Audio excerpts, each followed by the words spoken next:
Hey everyone, and welcome back to another year in review of the games I played. Each year this video gets dangerously longer, so I hope you'll stick with me to the end. I'll be doing a slightly longer intro as well, so if you just care about my reviews and are looking for recommendations, feel free to skip ahead using the bookmarks. This year I covered a wide mix of genres, ranging from 30-minute long psychological horror visual novels to 30-hour-long fantasy RPGs. I made sure to dig deep into the Steam store and uncover hidden gems like Sagebrush with only 250 reviews, while also saving time for critically acclaimed classics I had somehow still never played, like Doki Doki Literature Club. I went all the way back to 2011 to see if older games like Bastion and Limbo still live up to the hype, and kept a pulse on new releases like Clair, Obscur, and Arc Raiders. In total, I spent $290 in Canadian dollars, which is about 200 USD, and I'm pretty happy with that since it works out to a low average of just $8.75 per game. But most interesting to me is the more games I review, the more difficult I sometimes find it is to actually assign a single value as the score. I've looked back at games I've played previously, and if my opinion changes on them, I wonder, was my previous opinion wrong? If I scored it an S but would now give it an A, was I overlooking something? To me, it's an interesting thought to ponder, but I believe a game's rating is highly relative to the gaming landscape at that time, so changing over time is not only okay, but for the most part expected. One of the most prominent examples to demonstrate this is the phenomenon of great games with better sequels that are less impactful and receive less praise because of it. Legend of Zelda Breath of the Wild was a huge moment in video games. Its fantastic open world design and physics-based puzzles earned it a 97 overall on Metacritic, which is still one of the highest ratings on the site. By comparison, its sequel, Tears of the Kingdom, is lower rated and had a lower cultural impact. Most people will readily admit that Tears of the Kingdom on paper is an improvement in nearly every way, but since it shares a lot of what made Breath of the Wild so great, you don't get the same feeling of experiencing something completely new for the first time. When viewed through that lens, it would be fair to say that Breath of the Wild is S tier for its innovation, and Tears of the Kingdom is A tier, docked points for being too derivative. Now imagine you have a friend who has played neither and wants to be recommended just one. In this case, it would probably make more sense to recommend Tears of the Kingdom, as it is an objective step forward in terms of quality for the systems. But why would you recommend the game that you gave a lower score? I think the only unsatisfying answer to this is that the score simply cannot tell the whole story. Don't get me wrong, I think it's a very fun heuristic for quality, and that's why I love making these tier lists. But it's my long-winded way of saying that the content of the thoughts themselves are probably more valuable. With that rant out of the way, let's get into it. We've got 32 games to cover.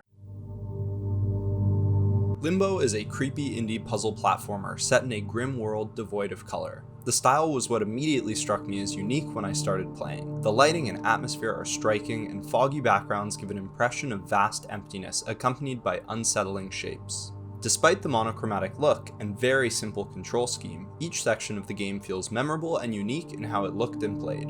The landscape changes from forests to caves and more urban industrial areas, all the while introducing new puzzle mechanics. For the most part, the puzzles are satisfying and fair with enough variety to always feel fresh in the game's short 3.5-hour runtime. My one major gripe with the puzzles is that some require next to no technical execution or quick timing, while others require absolutely flawless movement. In the latter case, I would often try a few times, second guess that I even had the correct solution because the demanding nature felt so outside of the game's established style, then after wasting time trying to think of another approach, I would come back and brute force my way through the initial guess. However, I often did find that puzzles would feel challenging at the outset, yet simple in hindsight, which left me impressed with their design. In this game, you are going to die a lot, and the ways in which you do are always beautifully grotesque. Each new shocking animation I witnessed as I was skewered, drowning, or having my head pop off always caused me to wince before trying again. Lastly, I wanted to praise the soundscape of Limbo. It's so desolate and minimal that it makes the noise you cause as the player stick out dramatically. Additionally, any movements meant to cause alarm through sound were always impactful. To balance out my praise, I want to say that despite doing a lot of things well, I wouldn't necessarily say I was blown away by any category. If you like this style of game, you're very likely to enjoy Limbo. To me, its handful of frustrating puzzles balance out the stronger aspects, leaving it as a strong B.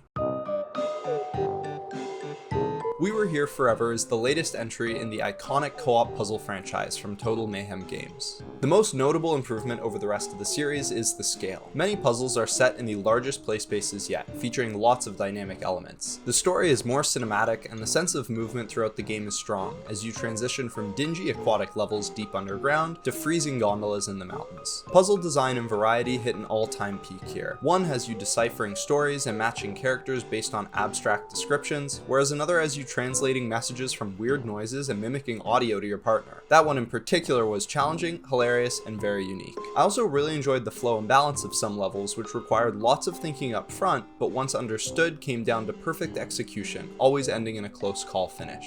Unfortunately, early on I experienced a horrible desync bug blocking progression, which was unfixable until my friend and I started a new save. I didn't see a lot of people posting about this online, but it was jarring to encounter. There was also one level we solved by accident without understanding it fully yet, which was a shame. I think this was very lucky for us, but it did take away from the experience. And this is a very minor gripe, but the movement can be very slow at times. Especially when you're holding heavy objects, you slow to nearly a crawl, and it feels almost like artificial game time padding, which really isn't necessary in my opinion. However, if you're looking for a puzzle game to play with your friend, you really can't find much better modern examples than this. And I'll be putting We Were Here Forever as a light A.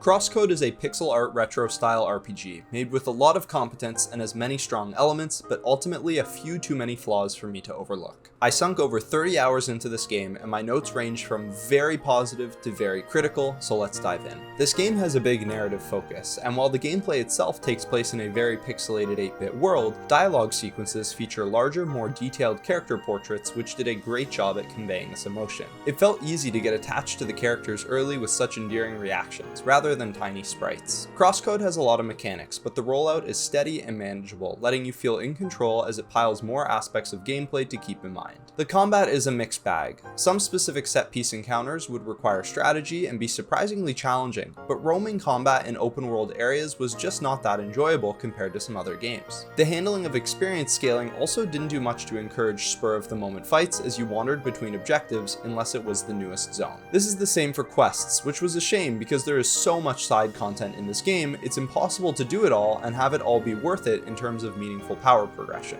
Balancing for group play was another part that felt a bit off to me.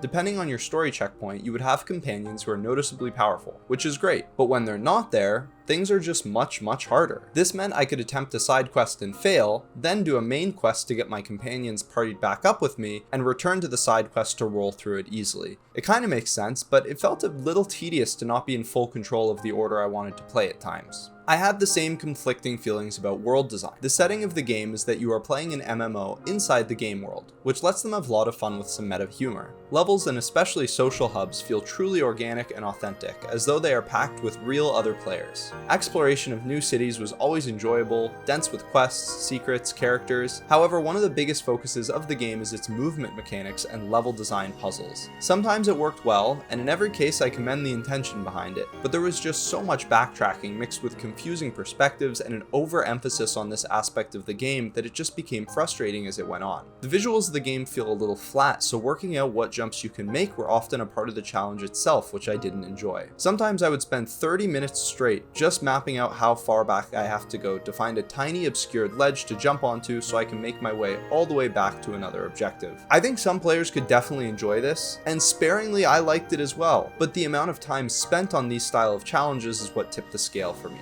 Although I will say, you are often heavily rewarded for your exploration, which is another point in the game's favor. Yet another aspect of CrossCode with highs and lows were the dungeons. The scope of these were quite ambitious, and the longer I played the game, the more impressed I was at the sheer variety of puzzle mechanics introduced. The way puzzles were brought into the game and built upon also felt like a masterclass in game design. There were never any explicit tutorials, but working their way up from simple to genuinely very complex in a way that lets you naturally learn how to figure it out yourself. These were definitely hitting on some old school Zelda vibes. I talked about how in Breath of the Wild I was underwhelmed at how the shrines went for quantity over quality sometimes, and this game definitely takes the opposite approach. But in my opinion, sometimes to a fault. These dungeons can last over an hour and have very infrequent combat encounters, which killed the pacing at times and had me eager to just move on. It almost felt like a full genre shift. and it brought story progression, combat, and RPG all to a near complete stop for extended periods of time. The story itself gets off to a slow but interesting start that took about 20 hours to get me seriously invested. Up until that point, motivation definitely wasn't super high to push forward for purely narrative reasons, but after that, I was hooked. Unfortunately, the nature of the game kind of works against itself. As I mentioned, you play a game within the game.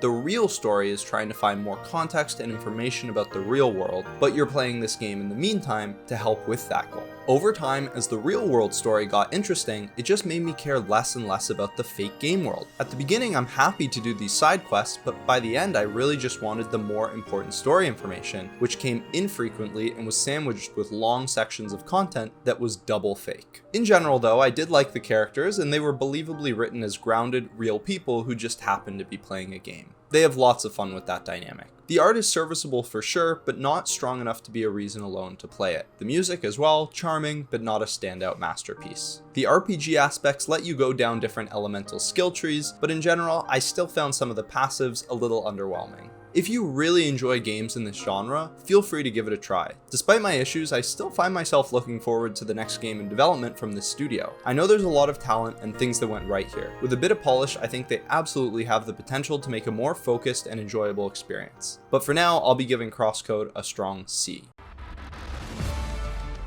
Marvel Rivals is a free-to-play hero shooter that exploded onto the gaming scene, immediately amassing a huge player base by combining a popular franchise with familiar but fun gameplay. I used to play a ton of Overwatch, and watching it die a slow death was hard for me. This game did a great job at filling that void. In some ways it definitely falls short, but in other ways it surpasses and improves on other games in the genre. So many hero shooters come and go with very short and depressing lifespans. Concord was an absolutely brutal recent example where the servers were shut down just 2 weeks after launch. But even games that are fun, innovative, and well reviewed like Fragpunk have a hard time keeping players' attention in such a saturated game market, only maintaining a couple thousand players a day just months after its full release. What gave Marvel Rivals a massive boost was the use of the Marvel franchise. My girlfriend does not play any competitive or multiplayer games, but just as a fan of Scarlet Witch and the MCU, she was still getting engaged in looking at new skins and voice lines on social media. And the Marvel franchise isn't used as a cheap gimmick either. You can tell there's a true appreciation for the source material.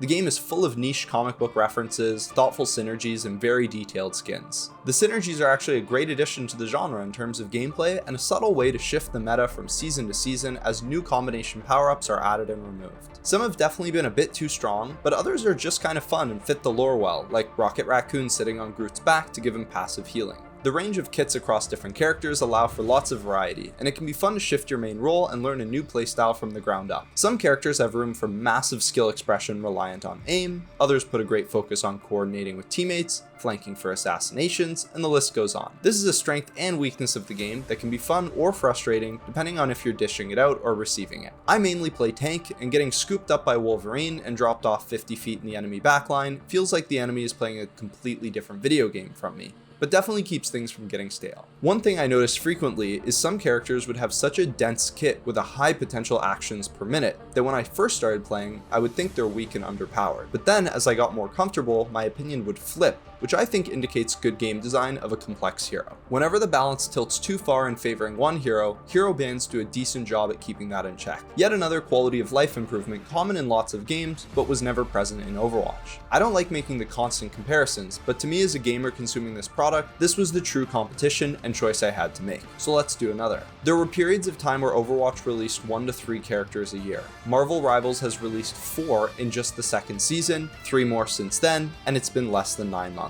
I know they have a massive advantage in not needing to actually design heroes from scratch since they're pulling from a pre-existing IP, but as a player it doesn't change how much more fun and fresh it is to come back and try new heroes constantly. I haven't played in months at the time of writing this, so maybe it's been addressed, but the pace of additions was in some way hurting the readability of the gameplay. Already there are 3 blue glowing domes that look very similar, which are Thor's Thor Force, Cloak's Healing Bubble, and Invisible Woman's Damage Bubble. Not to mention Dagger and Invisible Woman themselves look very similar. In general though, the overall feedback of the gameplay is a bit less tactile and polished than others in the genre. Spider-Man's swinging could feel a little floaty compared to other physics-based approaches, and the sound and impact of a Cassidy or Soldier 76 hits harder to me than a Hela or Widowmaker. Also, too many ults are similar without much skill to get value. Almost every healing ult is just healing in a radius, which caused the whole meta to be centered around playing 3 healers, building ult charge as fast as possible. Others like Namor or Magneto I think are really nicely balanced. They serve as a good counter, require coordination and timing, possible to be used for a massive impactful play, just as easy to whiff and get no value.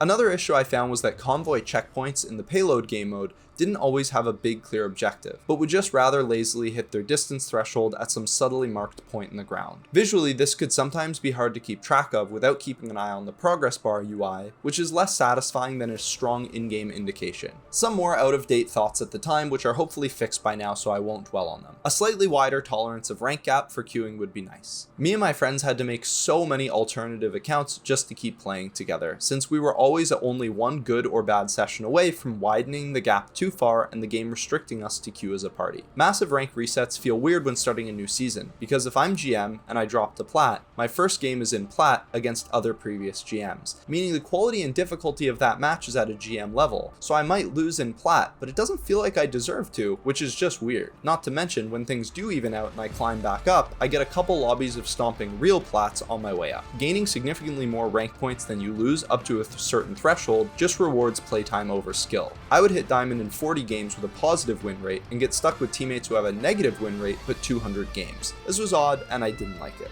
Now some positives that I hope still apply. Personal impact makes a significant change to your rank points gain or loss. Being MVP of a win or loss would affect your climbing and that feels great. Seeing the rank of your lobby and teammates should really be low-hanging fruit, but some games don't have this and it's nice to see. Tournaments in the game were easy to enter, worked well, and lots of fun to create a pseudo-competitive environment. I wish more games had first-party features like this. The pricing model for the season pass I found to be fair, and the fact that it doesn't expire and you have a bit of selection with the order you choose to buy things was nice as well. Some of the skins are pretty pricey, but it's a free-to-play game, so it is what it is, and that's usually something I would never buy anyways. Me and my friends played this a bunch and had a ton of fun. Eventually we just burnt out a bit on the grind, and a few balance patches that tuned down our mains caused us to take an extended break. It's hard for me to choose a rank here. I had a lot of fun with this game despite some of its clear flaws. However, I'm going to consider the genre and grade it on a curve, leaving it at a light A.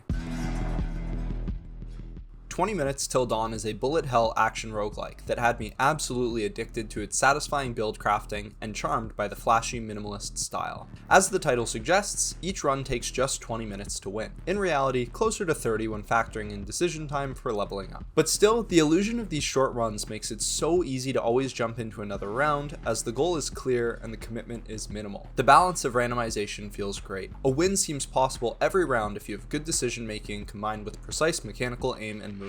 Yet at the same time, the luck of rolling strong synergies can let your power get out of control and have your computer begging for mercy as your screen drowns in the effects from your guns. When I play these rogue style games, I usually prefer a mix that skews towards rogue-like with a bit of rogue-light. Like meaning you have no meta progression or strength increase between runs, light meaning every run lets you carry over some way to make the next run easier until a win is guaranteed. Hades is the ultimate rogue light, where eventually it becomes almost impossible to lose. Slay the Spire, on the other hand, other than some card unlocks, is almost purely your accumulation of skill and knowledge. This game is mostly the latter, as I believe early runs are winnable for a good player, but slow, grindy improvements are drip-fed for committed players over several sessions. I like this because it makes the losses hurt a little less, knowing at least I got some progress to take away from it. There are many distinct builds, each entirely viable in their own way, with the potential for a win. You can play entirely around shooting a few high damage massive bullets and reloading often. Focus on summons and minions that deal damage for you, on hit effects to deal elemental damage, and the list goes on. There are 13 characters and 11 weapons, each asking for a win on the hardest difficulty to get the platinum trophy. This to me was what truly made the game fun and added more depth as I pushed for mastery over each. Starting fresh with a new playstyle and pushing my understanding of the game was very rewarding. Switching to a new gun to be underwhelmed by its strength and forced to think, how can I set up a build and make this work? However, outside of this self-imposed goal of trophy hunting, the game does have a bit of an incentive problem in my opinion. Games like Hades or Dead Cells take around 10 hours to beat for the first time, whereas with 20 Minutes Till Dawn, I had a win after just a few tries. From there, it's just about winning again with slightly higher difficulty increments. It ramps up a lot by the end, but there is minimal dynamic gameplay difference or reason to play other maps other than one clear, for a character or weapon unlock. This caused a visual fatigue to set in after a while. And while the art style definitely lends itself to being unique and pretty clean, the trade-off is that late game builds can have tons of blinding visual noise, as well as some lack of readability where color schemes between your summons, enemies, your effects, and enemy effects can easily be mistaken. By comparison, even though the gameplay stays very similar, in Vampire Survivors there is a constant reason to keep pushing forward through new maps and unlocking or hunting for secrets. This helps with the variety and makes it feel more fleshed out. Another note on the characters is that some are very creative and center around an ability that fundamentally changes the way you play. Others are basically just a stronger version of a passive like spawn lightning on hit 50% chance. And unfortunately, the more boring ones tend to be the most powerful. If you haven't tried this genre before, I can highly recommend this as a good starting point. It's a minimalist yet fun approach to the bullet hell style. The gameplay rhythm is by nature addicting, yet it's not perfect. I'm gonna give it a strong B.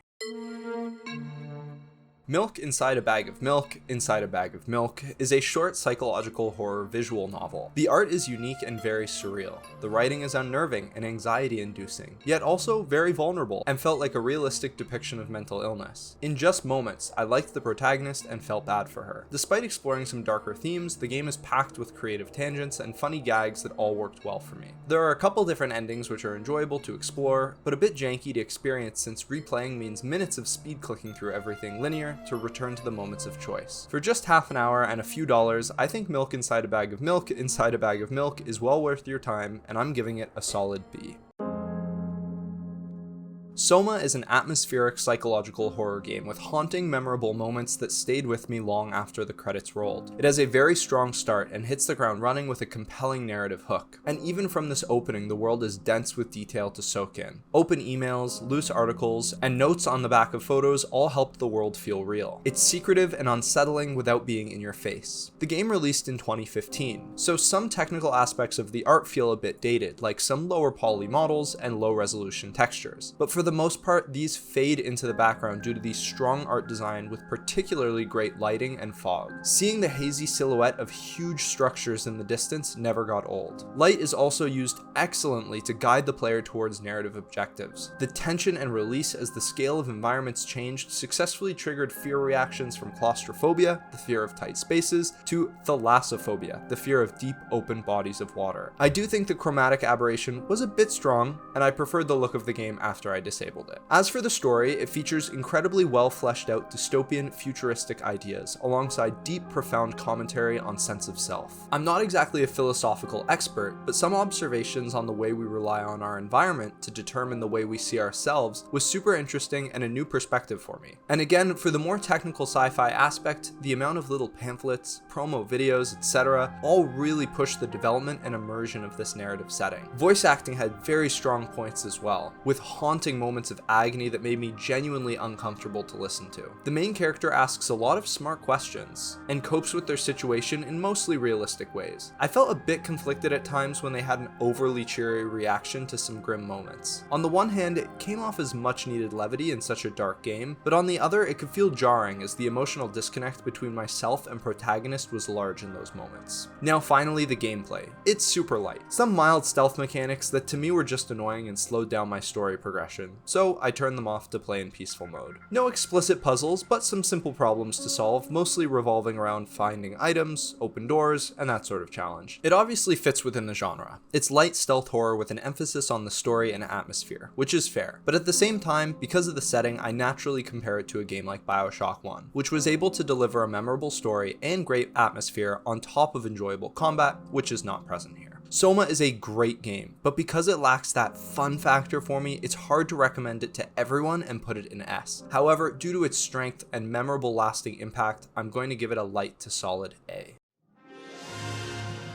Monster Hunter Wilds is a loot-driven action hunting game where you join up with other hunters to take down incredible creatures in epic battles. From the onset, I want to say that my experience with this game and how I engage with it seem to differ from two other common types of gamers. One is people who are invested in the Monster Hunter franchise, and the other is people who don't have the luxury of high-end computers. I don't fall into either of these categories, but I'll address those concerns and perspectives more at the end after sharing my thoughts. To me, the number one appeal of this game that it does so well is the combat and the weaponry. There are 14 distinct weapon types, each with their own entirely unique moveset that feels like you're playing a whole new game. This really helps keep the gameplay feeling fun and fresh for a long period of time, as once I would start to lose momentum or enthusiasm, switching my playstyle would immediately breathe new life into the game. The only consistent thing between them was that I would always start out feeling confused at how to make the new attack patterns work for me, but end up feeling like a lethal force to be reckoned with. Synergizing with teammates as well adds another enjoyable level of strategy, as one of you might focus on severing parts, like the tail off a dragon, while the other goes for a full paralysis build, applying status effects as often as possible. The movesets, customizations, and crafting systems are truly complex, and I wouldn't consider picking this game up unless you're willing to take the time to watch some YouTube guides while you practice and warm up before jumping into a big hunt. The skill gap is really high here, and delivers an experience that can be difficult for many, and at the same time produce mesmerizing speedrun content, as dedicated players breeze through their completions of missions. Another area of high praise are the fantastic monster designs. They are each unique and creative visually while being distinct and memorable to fight as well. And the best part is that by farming them, you can usually create armor sets resembling their likeness as a badge of honor and mastery. A particular favorite of mine was the Lala Barina, which was a spider-like creature with a huge flower blooming from the back of its body. It danced around with unnerving jittery movement and released petals from its body to paralyze the player. Actually, fighting the monsters as well comes with a new wound system, where dealing focused attacks to one area creates a wound that can be broken for extra damage.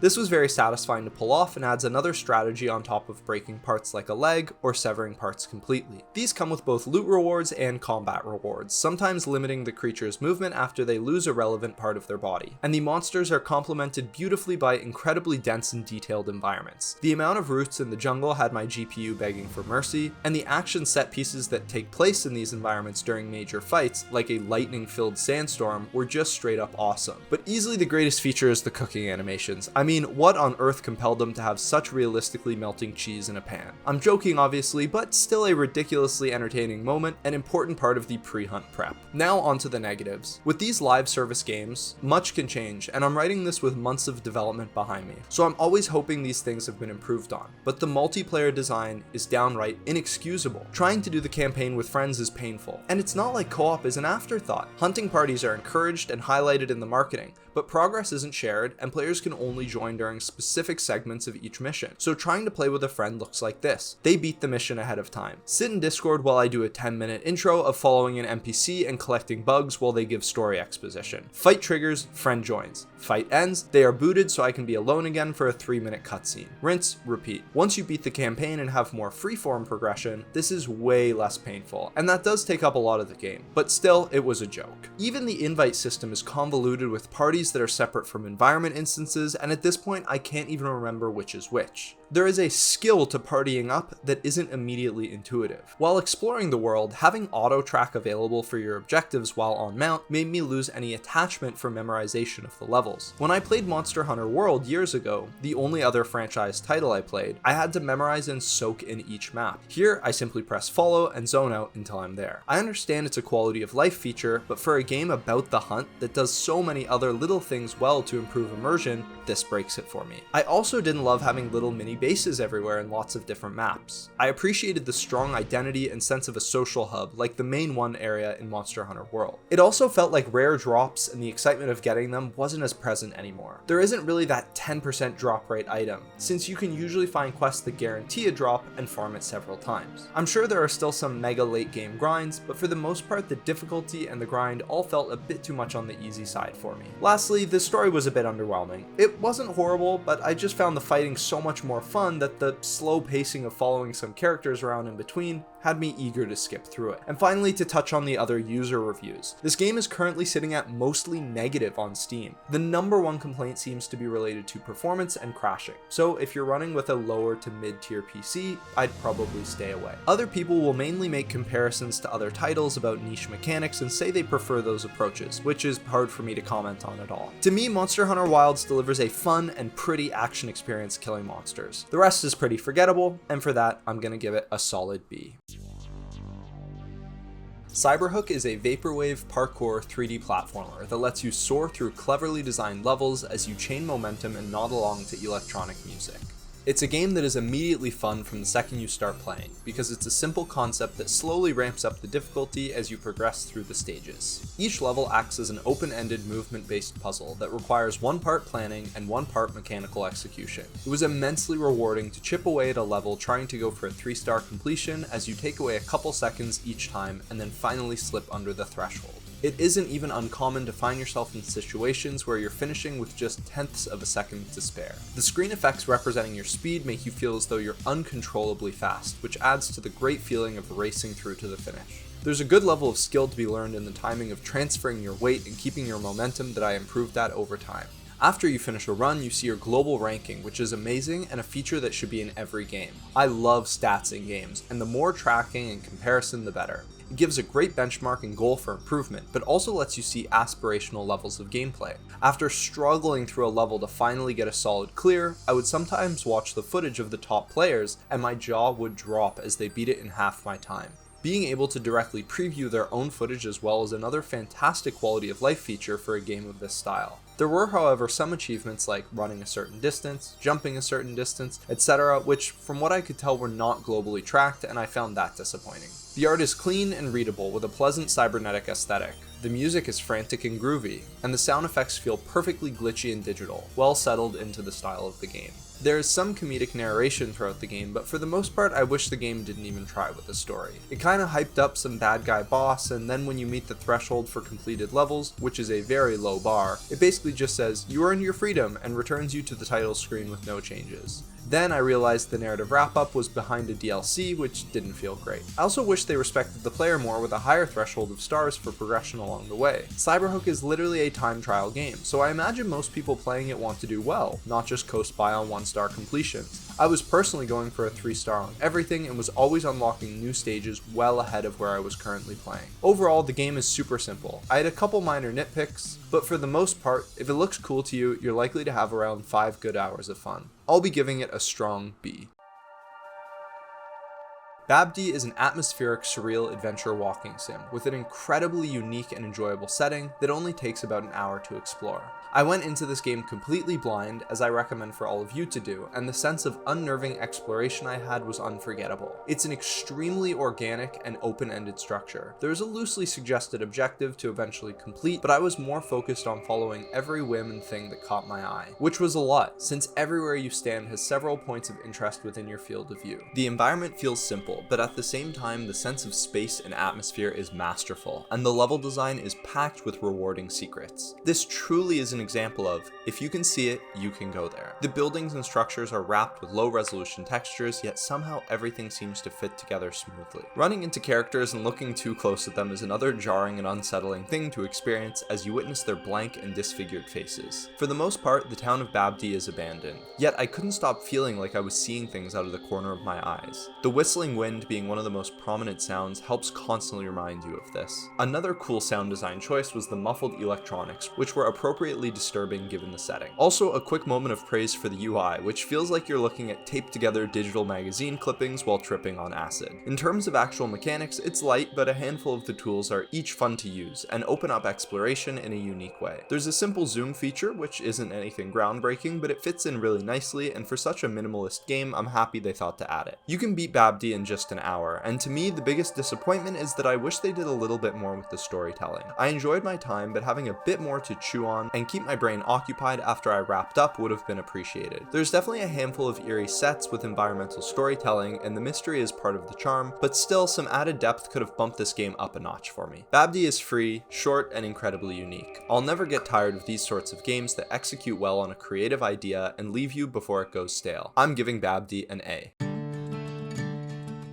Bastion is a top-down action RPG game, and the first from Supergiant Games, the makers of the very popular Hades and Transistor. This game came out in 2011, and while I was able to appreciate seeing the beginning of some good ideas, it unfortunately felt very dated to me. As I played it, I couldn't stop thinking that this game walked so Hades could run, and it just made me want to go replay it or buy Hades 2. There is definitely some undeniable charm to Bastion. The narrator who voices over everything you do as you are doing it is a comedic and unique gimmick. It's cheesy, but in a fun self-aware way, and sometimes its reactions were impressively precise to the actions I was taking. The art style I also found unique, and the way the world fell into place around you as you explored was pretty cool. It also featured some strong music, however I found the art overall a bit flat, and the lack of depth made it hard to move around smoothly. The combat was also very easy early on, and the RPG elements were really minimal. The game plays out for the most part pretty linearly, and the build expression wasn't something very interesting to me. If you really love old games and want to go back to appreciate some early entries from your favorite studios, this can be an interesting playthrough. There are some good elements, but ultimately there is not much reason to play this game over others when in the past 15 years the landscape of games has simply evolved past this. For these reasons, it pains me, but I'll be giving Bastion a D. Canine is a short PS1 style stealth horror game with a couple good ideas, but ultimately not enough to earn a recommendation from me unless you're a huge fan of the genre. The art is cool, but I do have a bit of retro pixel fatigue starting to set in. Years ago, this may have been a unique reason to give games a try, but now it feels like several indie retro horror games launch every week. That being said, an aspect of the environment I still particularly enjoyed were the cool paintings you found in some of the rooms. It also leans slightly into surrealism at times, which is a theme I love, but not an element that was very present or focused on. The writing was another entertaining aspect to me, with a simple story hook that benefited from its absurdity and some cleverly written lines that earned a chuckle from me. Audio design was crisp and generous in informing the player when threats were near. As the player, your gameplay is essentially to sneak around a few levels and retrieve objects. The level design shows intent and at times has thoughtful mechanics like the use of transparency and some glass props to make for neat moments, but on the whole was just serviceable. Unfortunately, at one point, the enemy AI had me trapped in a corner for several minutes waiting for an opening, which is unacceptable for a game that only has around a 30-minute runtime to begin with. And for a horror game of which I usually get easily startled, I did not find it that scary. If you love retro horror and the teaser looks appealing, then give it a try. But to me, Canine seems like a solid first entry from a solo developer trying to do everything without quite exceeding in any particular area just yet. There are sparks of potential, but in my opinion, all the aspects fall short of the mark, so I'm giving Canine a D. At this point of the year, things got weird, and I decided to try out a couple cheap incremental idle clicker games. The first was Digseum, which has you mining for relics to display in your museum. Your museum generates money based on the quality and quantity of relics, which lets you buy better access to mining tools, so you can get better relics, so you can make more money, and I'm sure by now you get the gameplay loop. For games in this genre, there usually isn't a ridiculous amount of depth, so it's important to get the little things right, which Digseum does well for the most part. The art style was clean, and the music was very chill and melodic. The mining mechanic is simple, but it's oddly satisfying. Progression is displayed across a network of nodes in a way that is addictive and fulfilling to expand. It took about a minute to fully understand the game, which also felt great. Any new mechanics added beyond that point were also intuitive, like the prestige reset system, which adds a good level of strategy, making my decisions carry a bit more weight and feel important. It started to get repetitive towards the end, but that's to be expected, and it didn't get too bad since the game wraps up in just a few hours. I also lost track of my mouse a few times in the crowd of people at the museum, which was startling. Funnily enough, the credits charmed me quite a bit, with what struck me as genuine heartfelt appreciation that the player was playing this developer's game. So yeah, that's all. Digseum is simple, but I enjoyed it. If you haven't tried one of these style of games, it's a good entry point for sure, and I'll be giving it a B. Digseum left a positive impression on me and made me curious to see what other devs could come up with in this gaming space, which led me to Nodebuster. This was another strong incremental clicker game with much less potential for idle gameplay. You control the position of a square on a screen that damages other shapes that come into your range. Destroying them gives you points to spend on upgrades to get better at damaging those shapes. Ironically, the gameplay loop being so simple almost made it feel less repetitive, so that worked for me. There was also this clever, unique concept where dealing damage hurts yourself, so you balance your upgrades towards dealing more damage, but also building up your own armor to protect yourself. Ultimately, you lose when you kill yourself before being able to defeat a large enemy. The style of the art was a highlight to me, all leaning nicely into this retro Hackerman aesthetic. Some of the screen effects were especially great and made the edges of my screen look like an old curved monitor. Clicking was very tactile, helping to bring the sound design in alignment with the whole vibe of the game. As you earned different currencies, there was an interesting branching progression that allowed for what felt like strategic decisions towards your power increments. However, towards the end, it did this weird thing where you needed to continually unlock a path of upgrades with no power increase just to progress the game, which wasn't super fun or rewarding. I also didn't love that your total cumulative stats were not visibly tracked. Spread over multiple upgrade nodes, I might be buying +3 base damage or +10% damage, etc., but I never knew my total value. For a game so simple, I feel like it should lean heavily into the stat tracking. Nodebuster was fun for sure, but I feel like its handful of flaws were a bit more noticeable to me. So for that, I'll give it a strong C.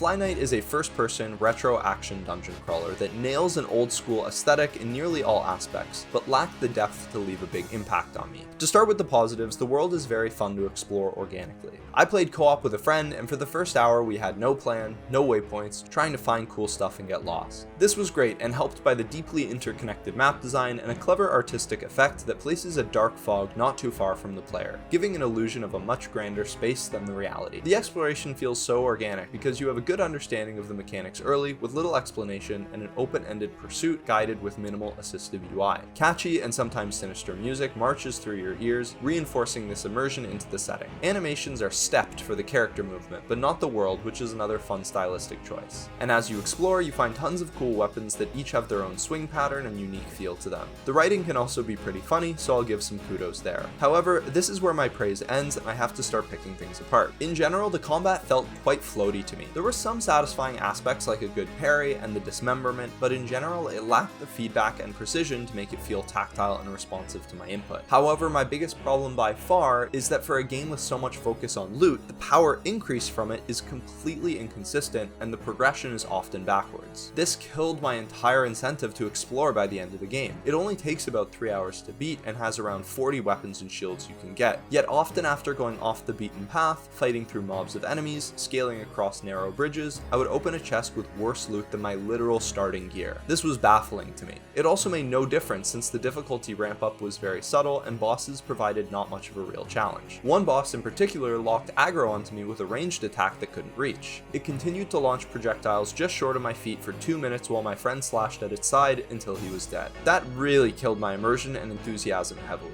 The only thing slowing my buddy down from a faster kill was stamina regen, another aspect which I found just annoying. Lastly, when the game ended, it felt quite anticlimactic to me, as though I was missing part of the game. FlyKnight was unique and had some solid ideas, but others left me confused at what it was trying to be, and for those reasons, I'll be giving it a C.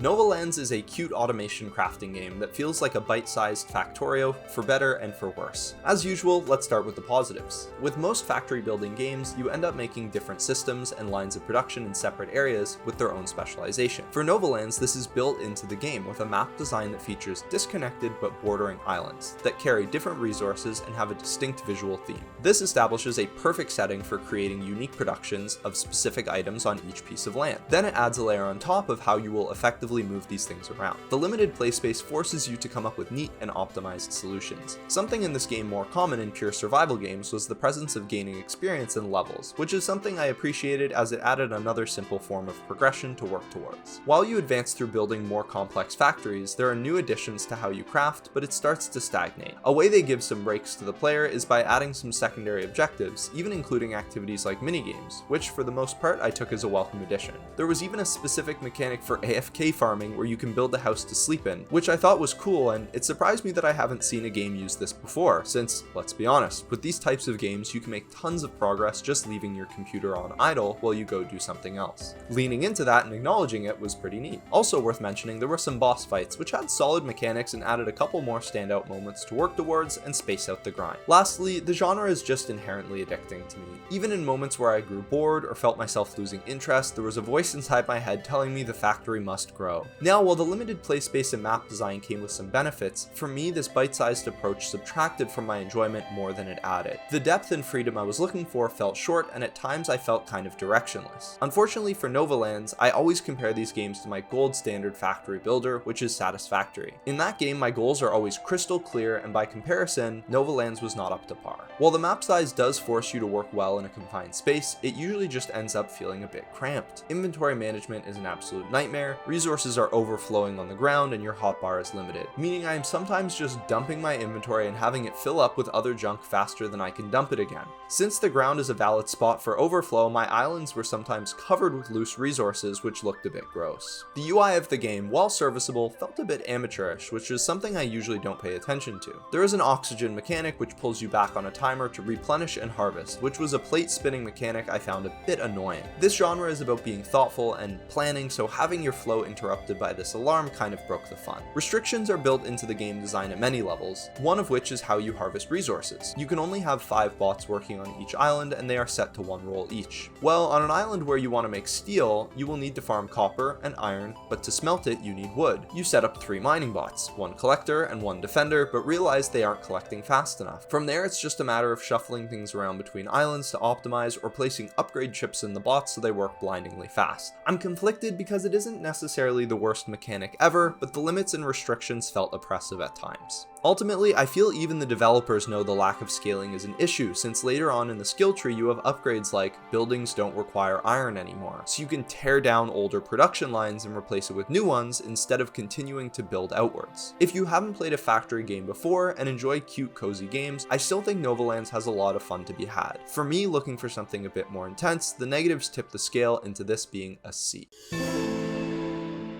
Dredge is a creepy, Lovecraftian exploration horror game that sends you on fishing trips through a bleak but beautifully crafted world. My first impressions were being very impressed by the art. It's a 3D game, but nearly every frame looks 2D, which is an incredibly neat style. However, the next thing that stood out to me was the disappointment when I tried to go deeper to catch a more difficult fish and was immediately met with, "You don't have the right equipment for this." I absolutely hate when games place this restriction and would rather be presented with an incredible challenge that forces me to accept I must return later with better tools. And this dichotomy maps well onto my feelings for the game as a whole. Lots of great work on the surface, but a lack of sustainable and enjoyable gameplay. The game is cool, but to me, it's not fun. Delivery of the narrative and the setting was effective, with a slightly ominous tone and subtle dialogue here and there that ramps up slowly to increase the fear factor. While you are out fishing, you have to deal with inventory management like a game of Tetris, and trying to fit each oddly shaped fish together could result in some satisfying moments. Unfortunately, the system for equipping tools in your inventory was pretty unintuitive to me. Their stats are stacked, which is important, and I only found it by Googling to be sure. Different rods can catch different types of fish, but why do I get the additive reel speed from 2 rods when I'm catching 1 fish with 1 rod? And the fishing itself isn't difficult at all, which was probably one of the most disappointing aspects of the game. Time management is the only bit of skill, as catching a fish in a worse way just means taking more time. But you can always go back out the next day, so nothing ever seemed too urgent. There was a lingering threat of staying out after dark,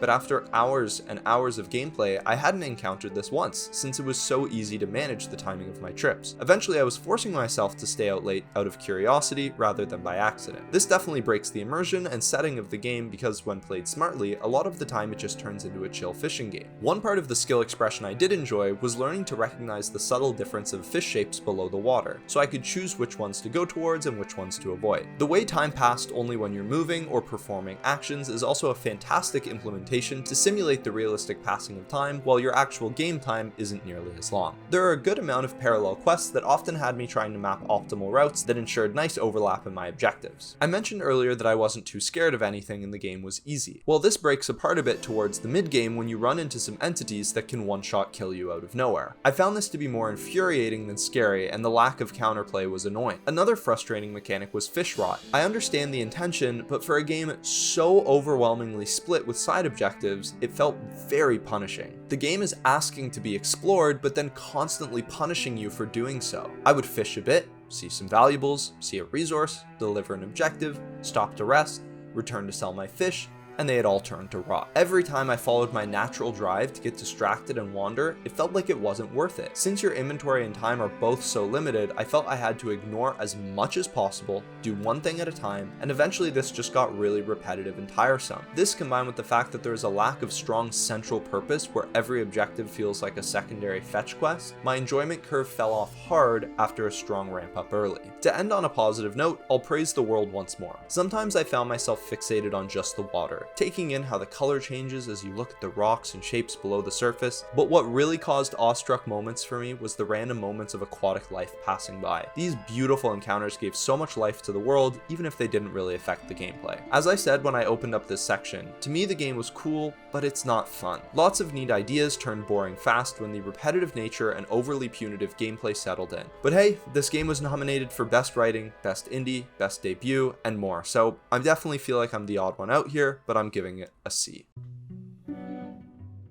Clair Obscur Expedition 33 is a top-to-bottom miracle that won me over with nearly every aspect of the game itself, but also the incredible and inspiring story behind it. Each part, from the art to the writing, the gameplay, and music, are each strong enough to be a worthy reason alone to play. Altogether, it's an incredibly fun, polished, cinematic experience. Let's dive deeper into each piece. From the opening, the art is beautiful and takes on the unique setting of a twisted fantasy 1870s France. The ground is lush with petals and scattered debris over detailed uneven grounds where every brick pokes out to break apart flat areas. Glowing blue flowers on emissive foliage light your path through darker areas amongst a stunning rich color palette. Each character looks amazing, which is something that usually is a lacking area from smaller studios. And while hair is also usually a weakness, here it's a strength, with each character showing off many wonderful hairstyles through their unlockable customizations. One of my favorite effects was how characters got absolutely covered in grit and blood as their health is lowered to represent their damage taken, even in the menus. It's just a super fun detail that helps with the immersion. New environments always bring a unique flair to enjoy, like the aquatic zone that was shimmering with caustic reflections, or the tilt-shift camera effect in the overworld, giving this appearance as though you're moving miniatures on a game board. In combat, the attack animations are downright sick, with a variety that is staggering. 30 hours in, I was still encountering new enemies with entirely unique movesets. And even my own characters were unlocking moves so stylish that my favorite attacks visually were constantly changing from start to end. Let's talk about the story. The opening cutscene hits you with a compelling emotional hook that was enough to get me more invested. Although I did find the first few hours a bit heavy on the cutscenes. I was eager to keep fighting and experimenting with gameplay, so this stuck out as a mild pacing issue for me. But as the game opens up to you, you're met with a world full of charm. I loved meeting the eccentric cast of side characters especially. The writing was very funny, and it reminded me a lot of Nier Automata, when all the robots had their quirky little introspective quips. This sense of absurdist humor struck me as very similar to a JRPG. If you've watched my other videos, you'll know by now my favorite story is one that can satisfy my desire for grand, high-concept narratives, while leaving time for relatable and touching character moments. Clair Obscur is a prime example of scratching that itch, because its overarching story is wildly unique and creative, with room to speculate and want more, but it leaves so much time for the small-scale scenes to humanize each protagonist. However, with that said, I do wish a bit more of this was done on the go. When the dialogue is so gripping and important to the story, I believe that can justify its own cutscene. But when it's a childhood story of how you snuck away to study art, I think that's cool and I want to hear it, but it's supplemental. When you make a game that's so fun with such a strong main narrative, the unfortunate reality is that bringing everything to a halt for campfire stories just makes me eager to get through it. I couldn't help but think of God of War, which will dynamically stop and start world building stories every time you hop in the boat. You spend lots of time wandering, so it would have been nice to work some of the character stories into that. When the credits rolled, I was left thinking about the game and its ending for long after, and also immediately rushing to discuss it with friends. Clair Obscur has a unique and creative narrative, funny moments, heartwarming charm, and a confidently paced 3-act structure. Now the gameplay, which mixes the best of tactical turn-based combat with skillful reactions, all accompanied by deep and strategic build crafting. Each character has a separate mechanic to play around, meaning you have to adapt and learn multiple approaches to combat. Leaning into certain roles and skills to synergize between their unique capabilities was rewarding and made each member of your party feel distinct. However, I really wish there was more incentive to play all party members. Mastering one requires time, but more importantly, limited game resources, which means switching can hurt your power. While I had fun with all characters, my playtime ultimately was 90% spent on the same 3 of them. Occasionally I would swap another in to have some fun, but after getting smacked down due to the gap from my original strength, I'd find myself forcing them into the backline again. Exploration and combat challenges reward you heavily with access to new active and passive skills to create a massive library of modifications to your strength. The game does a great thing, where you must use an active skill for long enough to unlock the passive version, which encourages experimenting and exposes you to new ideas naturally.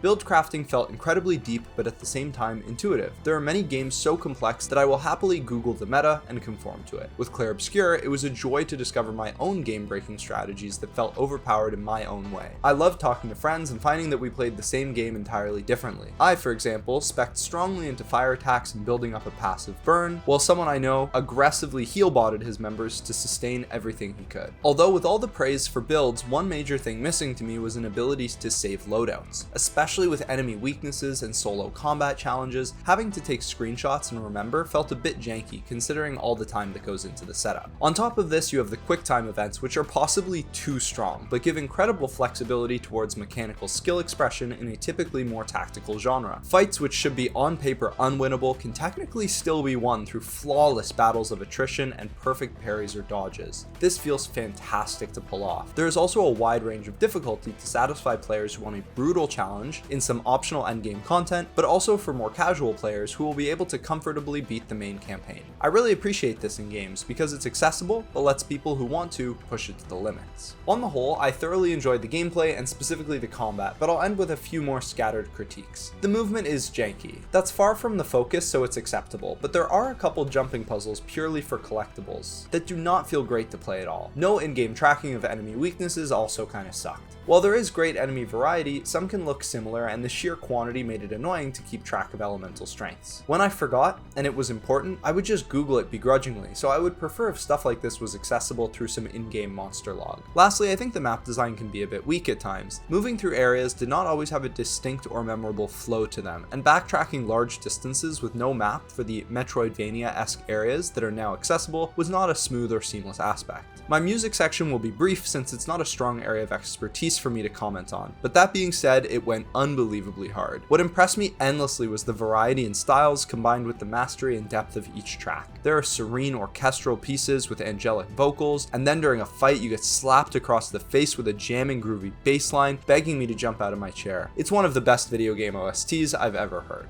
At the beginning, I mentioned the story behind the game being incredibly impressive and inspiring, deepening my appreciation of it, knowing the passion that went into it. There are other videos that go deep into this, so I'll just mention a couple quick highlights. The composer of the game had never professionally scored a video game before this. They discovered him on an indie video game forum and offered him a job. The narrative director originally joined the project from a Reddit post to help with voice acting in the demo. Over time, she gave more feedback on the dialogue and ended up leading the story. The art director had also never worked on a game before. While they did outsource some work, the core development team was just around 35 people, mostly juniors. The game took just 4 years to make from the founding of the studio. And in an era where games are only getting bigger, more expensive, and longer to make, with lots of disappointments from AAA studios, Sandfall Interactive shows how efficiently you can make a high-quality experience with a small team of passionate people. As I play more and more games and get exposure to a variety of high-quality experiences, the bar gets higher to keep my attention. Many start strong, but one or two good aspects aren't enough to keep me past around a dozen hours. Hence why I've stated it's admirable to keep your game short if you know that's a better fit than dragging it on. With Clair Obscur, the more I played, the more I wanted to play. After 20 hours, the combat got more strategic, the narrative more enticing, and the environments more beautiful. I wanted to explore the maps to see what secrets I could find. I wanted to progress the story because I was curious what happened next. I wanted to increase the power of my builds, see the next environments, and fight because it was so damn fun. Clair Obscur Expedition 33 may have a handful of flaws, but a mountain of strengths that make me place it as a solid S. Nomad Survival is a bullet hell action roguelike, and unfortunately, I don't have much good to say about it. What soured my experience from the get-go was winning my first ever round, which goes against everything I want a roguelike to be. The art style isn't pleasing or unique, feedback on dealing attacks and damage is limited, the hitbox for receiving damage is poorly communicated, and the general mechanics are underexplained.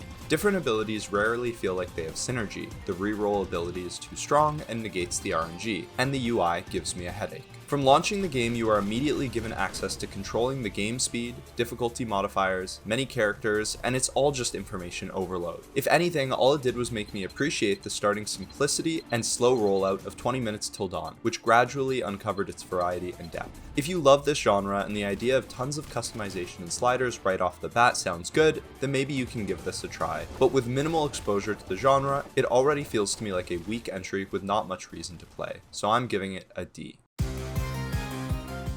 Vampire Survivors is another bullet hell action roguelike, but this time it's the epitome of perfecting a simple concept. The UI is simple, readable, and gets you right into the action. Early game visual design is clean and it's easy to understand what's happening. As the visual clutter builds up while the difficulty and density of enemies begins to grow, I always felt like I had a handle on it. The first few levels were admittedly easy, and I didn't love being able to win effortlessly without good knowledge of the upgrade systems. However, that's just the starting point. One of my criticisms early for 20 minutes till dawn was a map fatigue and repetitiveness of mechanics and visuals slowly setting in. With Vampire Survivors, there are 27 official stages which all play quite differently. Upgrades and secrets are hidden throughout, and both the enemy spawning and map structure force you to adapt your strategy pretty aggressively. I found some maps super easy, while others I really had to problem solve until I found a viable path to surviving. For games like this that have an established and minimal core structure, there is lots of room for quality and enjoyment in the secondary objectives, which Vampire Survivors is absolutely packed with.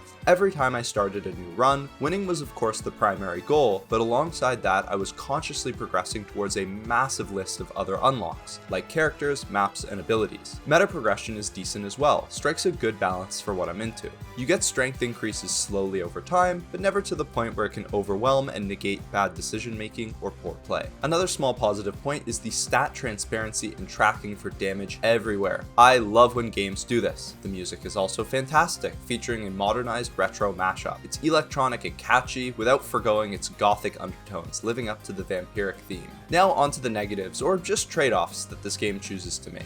While I think in a ton of ways this game surpasses 20 minutes till dawn, I think for a normie gamer, they may like Vampire Survivors less purely on the gameplay. Almost every attack fires off automatically on a set interval. There is definitely some strategy in your movement and positioning for them, but for many, there is not a great skill gap. This can feel unsatisfying compared to aiming and shooting weapons. But in Vampire Survivors, you don't have one gun that you build on top of, but a collection of abilities that all work together, so it wouldn't make sense to be firing each off individually. To me, this was no issue, but worth noting for people on the fence about this one. Another minor critique is the difference in how some characters played. A few of them gave entirely unique weapons only available on that survivor, which drastically altered my gameplay. But most have a starting weapon that is available as a generic upgrade on any other hero. Beyond that, the unique identifier is a scaling passive ability, which should influence your upgrade path to look for synergy, but at times cannot be as impactful as I would have liked. One thing that I took note of near the beginning was that the treasure chest animations felt a bit long, and together with decision making time could easily turn 10 minutes into closer to 14. However, as you unlock more ways to play and learn more, I found there was a hurry mode to run the clock at double speed, as well as a way to skip chest animations with a well-timing spam of right click on PC. Vampire Survivors, I believe, perfectly nails the game it's trying to be. However, I think the genre is inherently held back from having as huge of an impact on me as other games might be. By that I mean, without incredibly fun moment-to-moment gameplay or a memorable story, it's hard to break that personal barrier into an absolute must-play. But with a fun, cohesive style, great music, thoughtful map design, tons of variety in character and abilities, and attention to secondary details like stats, I feel good about placing it solidly in the A tier. Echo Point Nova is a fast-paced open-world shooter, where you are tasked with soaring between landmarks to wipe out enemy strongholds and unlock more abilities. It has a distinct retro style to it that works well. It's present in the textures and art style, but especially in the UI, which gives it a 2000s gaming feel in a very intentional way. The music is awesome, and it's a perfect fit to the speed of the gameplay. Moving between zones and having the soundtrack shift to match was always fun. Narrative structure is pretty light, but to me that was okay. A couple funny quips here and there, and then right back to jumping and killing. The world design was great, packed densely with secrets, collectibles, and areas that are curiously out of reach until you return with more movement capabilities. It's a sprawling mess of floating, disconnected islands for the most part, which provides a fantastic sandbox for chaining together momentum. Choosing which way to go next and making your way there was as fun as the main fights themselves. This also worked wonders for the pacing, which despite being a pretty repetitive loop, didn't get tiresome for me in the game's 6-ish hour runtime. And in Echo Point Nova, they said yes to absolutely every ability. You have grapple, and hoverboard, and slow time, and wall run, and double jump, and ground pound, and probably more that I'm forgetting. However, while I do think this aspect of gameplay was fun, one of my biggest criticisms of the game is that it felt too easy. You can go blindingly fast in seconds without much skill or effort, and it can detract from the feeling of skill expression. After playing Cyberhook, where the maintenance of speed felt very carefully calculated and rooted in physics, Echo Point Nova by comparison felt unfair to get massive speed boosts for just a generously timed button press of landing on my hoverboard. The next double-edged sword is the combat and weaponry. On the one hand, guns feel distinct, responsive, and cover a wide range of power fantasies. This allows you to run and gun with a shotgun or float from above with a sniper. And yet, despite playing on hard difficulty, nearly everything dies in one shot. This took away from the balance of weaponry, since why would I use a sniper to one-shot kill an enemy when a pistol works just as well, yet has better handling and a bigger magazine size? And the weapon upgrades felt very underwhelming. Most would have just 2 things things to unlock with a low threshold of kills. Getting a scope for weapons that work better with hipfire or silencers for close range guns doesn't really make sense. For gameplay that is entirely limited to movement and guns, I was hoping for much more depth centered around this part of it. I can easily imagine a system that allows you to heavily lean into your preferred playstyle, with many attachments and even small stat upgrades like reload speed. Hell, even achievement-based skins would have been nice. Perks were the final area that was a mixed bag to me. As the game progresses, you continue to develop and improve your kit with new deadly techniques, yet these range from useless to overpowered, with a few falling between them. On top of that, you have to use your perk points on the unlocks, making it seem as though you should be selectively crafting a build, yet you always have way more perk points to spend than available perks, so I always just had everything enabled at once. An example of a useless, albeit fun perk was to grapple enemies towards you. As I said earlier, almost everything dies in one shot, so why grapple them towards you instead of just shooting them? Also, you usually are trying to stay quick and keep your distance, so bringing enemies towards you is generally a bad idea. The other end of the spectrum is that simply jumping causes an area of effect knockback. By not even trying, my jump is now an enhanced defensive ability that I can easily spam for accidental environmental kills. In the middle are some perks like melee kills dropping extra loot. This one I think is great because it's intentional to pull off and rewarding when you do. Or kills reset your jump. Not an explicit increase to your killing power, but playing around it can allow you to better maintain an aerial advantage. Lastly, it's worth mentioning that the game plays great in co-op. You can't play many indie FPS games like this with friends, so that's a genuinely cool part. Overall, I still enjoyed my time with Echo Point Nova a lot. I got very critical at the end just because I can't help myself but to overanalyze the game systems, but the moment-to-moment gameplay is still super fun. Just this summer, they released a new expansion, which I haven't got a chance to try yet, but I'm looking forward to it. It seems like they got the hard part right, but left the game just a bit undercooked. I think with just 6 months of focused development on areas of improvement and deeper systems, this could easily be an A, but for now, I'll leave it as a solid B. Jusant is an atmospheric adventure game where you engage with its intuitive and clever climbing systems to ascend through a range of beautiful scenery. It's about 5 hours long, and my thoughts are pretty concise since it's a very linear and straightforward experience. The art style struck me as very clean in a great way. Lots of solid colors and strong shapes made to look very pretty with the world's soft global illumination. There was an effective pacing of the visual flow as you're led from tight, dim caverns opening up to bright vistas, and the atmosphere does wonders to convey a dizzying sense of height. Fog along the horizon, loud wind, and flying birds all help remind you of your altitude constantly. Your character is also relatively small on the screen with a wide FOV to put a clear focus on your surroundings. The animations are charming and the music is beautifully mystical and serene. Storytelling is mostly driven through found journals, which usually isn't my favorite, but it works well here and is easy enough to follow. It's intriguing, but you definitely have to pay attention to catch what's going on and process the narrative information. Climbing itself is satisfying, and the physical button press of alternating left and right triggers for grabbing handholds really reinforced a connection to the actions of the character I was controlling. There's a slow, steady rollout of mechanics to deepen the experience and let way to some more interesting physical encounters that act as light puzzles, where you must use your equipment cleverly to progress. These are definitely difficult enough to keep you engaged, but it's clear it's not meant to be some ultra challenging climbing puzzle game. To add one last nerdy praise, the title screen menu background changes to reflect your checkpoint as you play, then seamlessly loads you into the game when you start. I thought this was really cool. When you reach the finale, it's truly a sight to behold, with a peak well worth the climb. I'm giving Jusant an A. Children of Morta is an action pixel art roguelike, where you play as a dungeon diving family fighting back the corruption of the land with top-down hack-and-slash combat. This is a very solid game that checks all my boxes for an enjoyable time without vastly exceeding any of my expectations. The combat is snappy and enemies respond satisfyingly to your attacks. Your character's movement and animations for attacks have a really strong feeling of weight to them, making timing and experience an important factor to your fighting. There's a decent variety of combat challenges too, as sometimes you find yourself overwhelmed by a sheer quantity of enemies, and other times it's a few deadly aggressive foes, and a couple more ranged threats taking cheap shots from the edge of your screen. For the rogue aspects of the game, I think it's important to make a clear distinction. If what you love in this genre is build crafting a very random and overpowered set of abilities in each run, this is not the best fit for you. I was definitely underwhelmed by the variation in repeated level attempts. There are passive and active abilities that you collect through your stage to increase your power, but these are vastly overshadowed by your character's own native abilities, which grow massively from meta progression.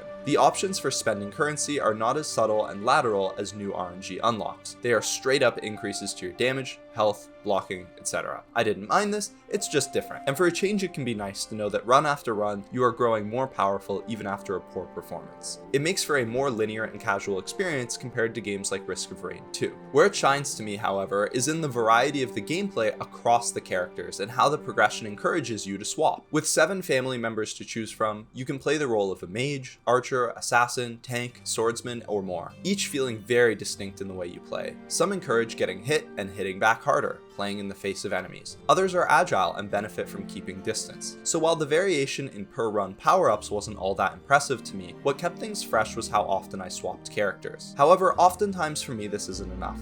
I get very frustrated when a game's answer to combat fatigue is different characters or loadouts, but there is no incentive to swap. If anything, some games actively discourage it when you consider actual progression of power. In Children of Morta, leveling each member of the family will unlock passive benefits for the others. Not only that, but playing as one will sometimes result in them becoming cursed afterwards, which will debuff them for a handful of runs, further encouraging you to swap to another. I also really enjoyed playing this game in co-op, and found that the synergies you were able to build when multiple characters could play at once was a lot of fun and added more depth to our gameplay and strategy. Unfortunately for me with my friend, the difficulty was a bit too easy. We played on hard mode and beat the game without even hitting max level and only failing maybe 2 to 3 runs throughout our time. We were excitedly working towards unlocking the final abilities for our characters, but when we beat the game and the only option was New Game Plus, we weren't invested enough to restart all over. As for the art, I thought it was really nice, but not so fantastic that it would be a reason alone to play. The story was serviceable, but to be honest, I didn't absorb a ton as the focus for me was on being a co-op action game, so I was definitely guilty of talking over some of the cutscenes. Its music was pretty great actually, very mystical and calming for the most part, but kicked it up for the fights. To me, Children of Morta is exactly what you expect, for better or worse. I got what I wanted from it and had fun doing it, without anything so strong that I could pull it up to a place of massive praise, and for that, I'll be giving it a B.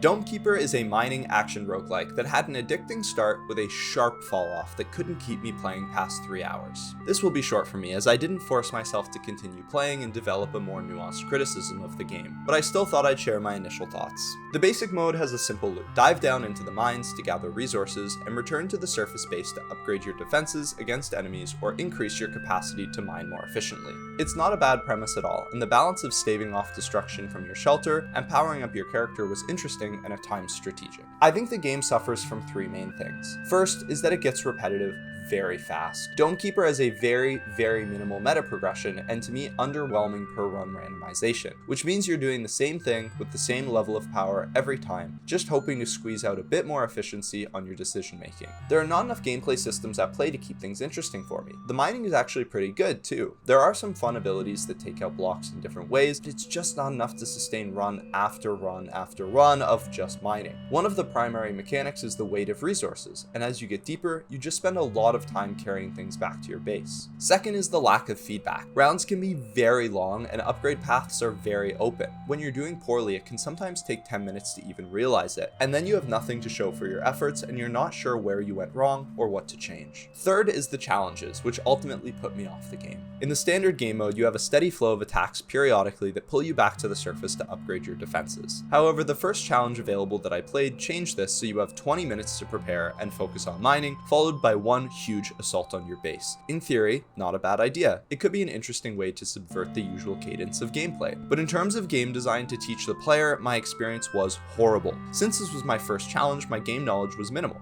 So I spent the first 20 minutes making every intuitively correct decision I could. I upgraded my mining speed, strength, and carrying capacity and went deeper and deeper, collecting more high-tier resources. With 30 seconds left and several massive hauls of loot, I returned to the surface and spent like crazy. My weaponry was kitted out like never before, and then the attack begins. I get slaughtered. 20 minutes wasted. No progression, no reward, and no feedback on what I did wrong. The thought of doing it again was so unappealing to me that I simply uninstalled the game. If you love mining roguelikes and really want an unforgiving challenge, give it a shot, but for me, this game goes in D tier.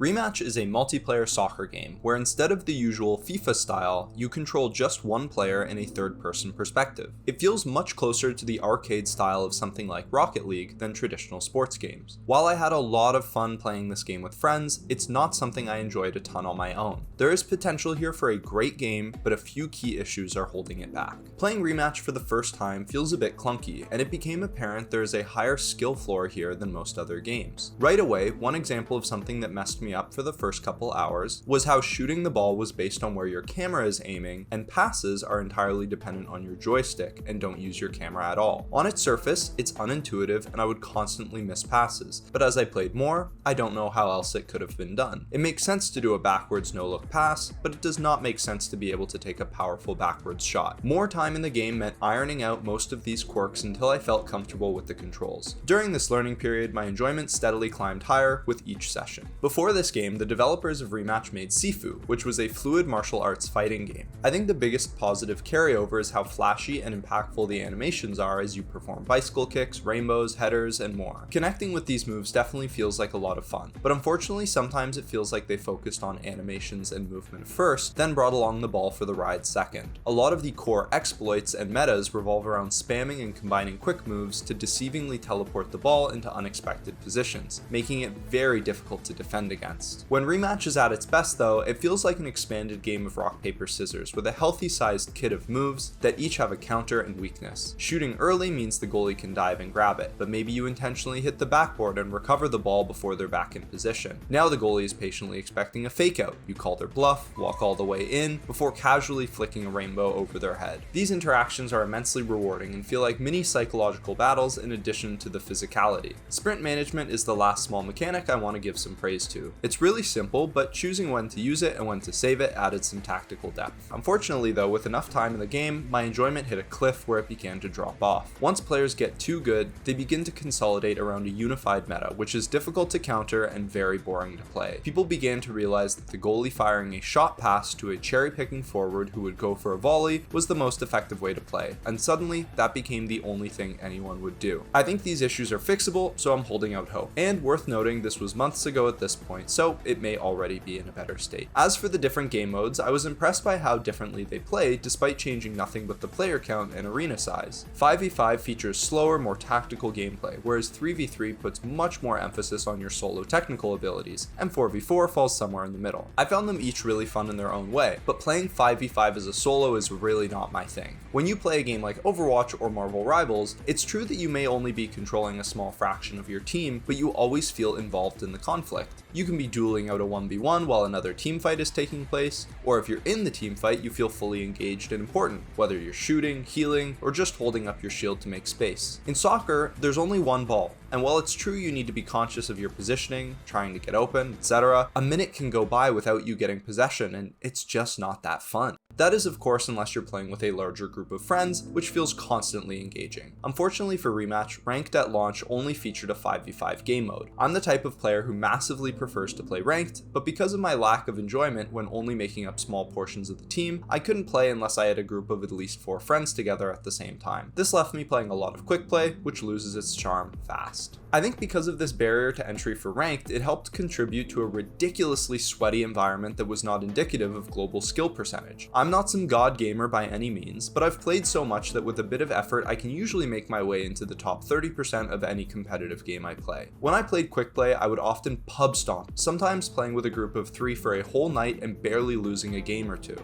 In Ranked, I was the lowest rating in the entire game and still struggling to win. This issue only worsens with a restricted player base in matchmaking due to the lack of cross-platform at launch. By now it's been added, but unfortunately I fear some of the damage has been done. Another compounding issue affecting player count is the game is not free to play and has a paid battle pass. Now, I'm not in a position where I expect every game to be free. If a company puts time and effort into a product and believes it's their best financial strategy to recoup the investment, then go for it. However, when competitors in the space like Rocket League are free, it makes it a harder sell. In addition to this, it's insane to me that the battle pass costs money and there were also tons of expensive skins. When I play a free-to-play game and I really like it, I can usually justify buying a battle pass, since it'll give me a reason to play and cover the cost I might have paid anyways. But when I'm already paying $40 for the game itself, there's no way I'm dishing out more in game. Lacking the premium battle pass, however, left me with little incentive to grind and less reason to play the game. And the final problem I hope they have fixed by now is the server connection. My experience was nowhere near as bad as some Steam reviews have described. This game was totally playable for me, and disconnects were a very rare occurrence. However, it was not uncommon for things to just feel a little bit off in a laggy way, or for a replay to be unwatchable because the server couldn't keep up with itself. It's just an unfortunate lack of polish around the edges that lowers the overall quality. At its best, which was playing quick play with a group of friends, Rematch delivers a fun sports arcade experience. This aspect is easily a strong B. However, straying outside those restricted boundaries offers up a disappointing, undercooked experience, from netcode to the battle pass to ranked play. It's hard to recommend an online game with the player count in freefall. So for all those reasons, I'll be giving it a C.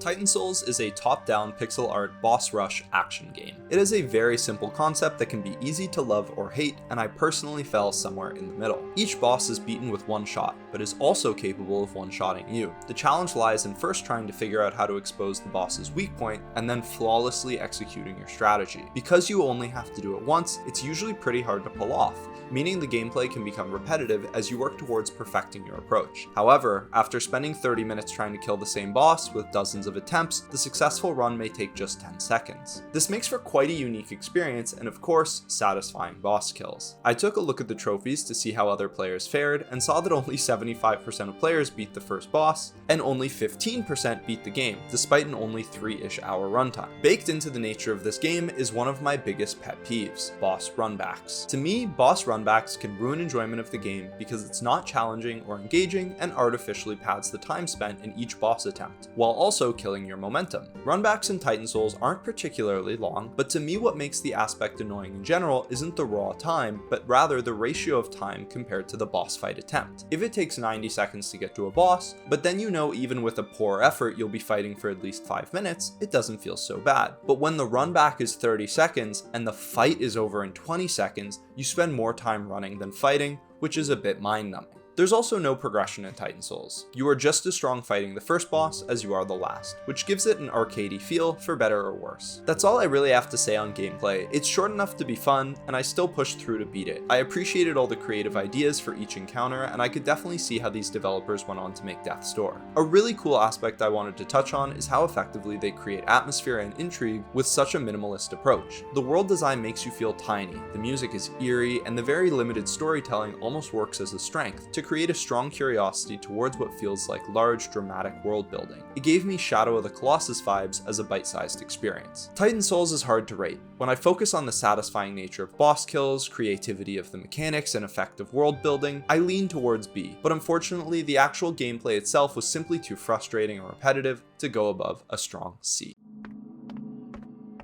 Eronoctosis Put Yourself Together is a short free co-op horror game that provided a unique idea for one quick night of fun with a friend, but nothing more than that. It has a distinct style with 2D characters in a 3D world and revolves around one simple mechanic that requires coordination between you and your teammate. It wasn't true horror, but definitely induced some high stress moments. You have to beat the game in one go, which means to my surprise, this kind of played like a knowledge-based roguelike. We got a bit further each time, learning all the enemy spots, until we could beat it in one run. The gameplay wasn't incredibly fun, but for how short it is, it was enough to keep me to the end for all 45 minutes. Memorizing the positioning and routes actually got pretty enjoyable, and the effect for killing monsters was an incredibly satisfying pop. We weren't sure what we were working towards or why though, and nearly every loss resulted in 30 seconds of consideration over whether we should just stop playing, which felt easier to think about since the game was free and there would not be much sunk cost. There really is no story, I can't remember the music, and not a whole lot else to talk about. Plays like an indie game jam result, which can be great and has its place in games, but on a tier list compared to others, falls a bit short and lands in C tier.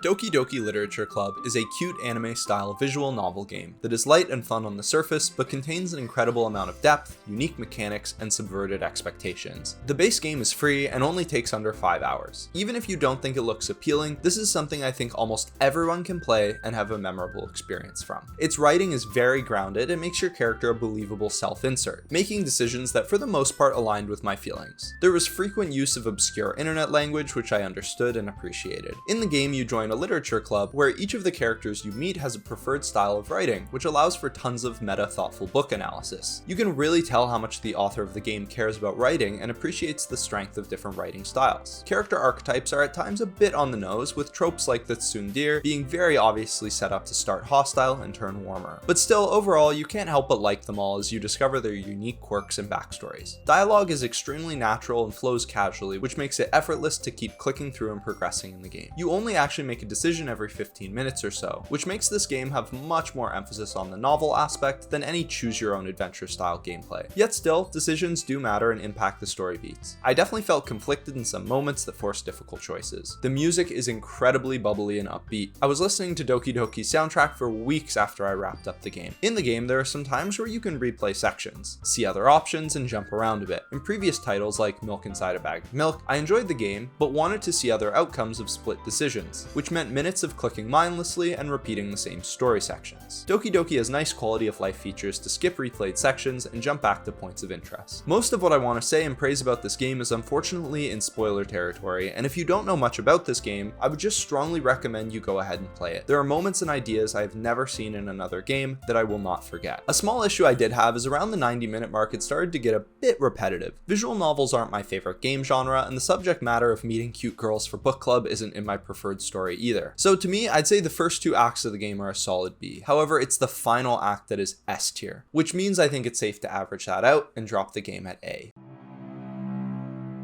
Sagebrush is a creepy indie narrative game where you explore the grounds of what used to be home to an unsettling religious cult. It has bits of light puzzling as you search for key items to progress, but for the most part it's a walking sim with focus on uncovering the story. The story itself is revealed with what's left behind in the form of notes, audio tapes, and various environmental storytelling. Information is sometimes revealed non-linearly, and you are perpetually building out the context in your head, which is reframing events to be increasingly sinister. This game style was a perfect fit for what I like. I love the idea of horror games, but in practice really don't enjoy moment-to-moment anxiety of jump scares and monster chases. Sagebrush plants its fear in the grim reality of what you uncover as the dark ambience manifests into psychological unrest. Additionally, I am fascinated by cults and religion, so seeing detailed looks into the psyche of characters who are both brainwashed or skeptical was really interesting to me. Looking into the game more afterwards, I learned it was inspired by real-life events, which heightened my appreciation for the subject matter. The runtime is only about 2 hours, and around 2/3 through, I was enjoying my time and thinking the game was definitely good. However, very creative late game sequences took it from good to great, as they introduced striking visuals and intriguing narrative reveals. If short narrative indie games or any sort of horror ambience are your thing, this is one you can't miss. For just 2 hours and around $7, I think it's easy to recommend this game to nearly anyone, and I'll be giving it an A.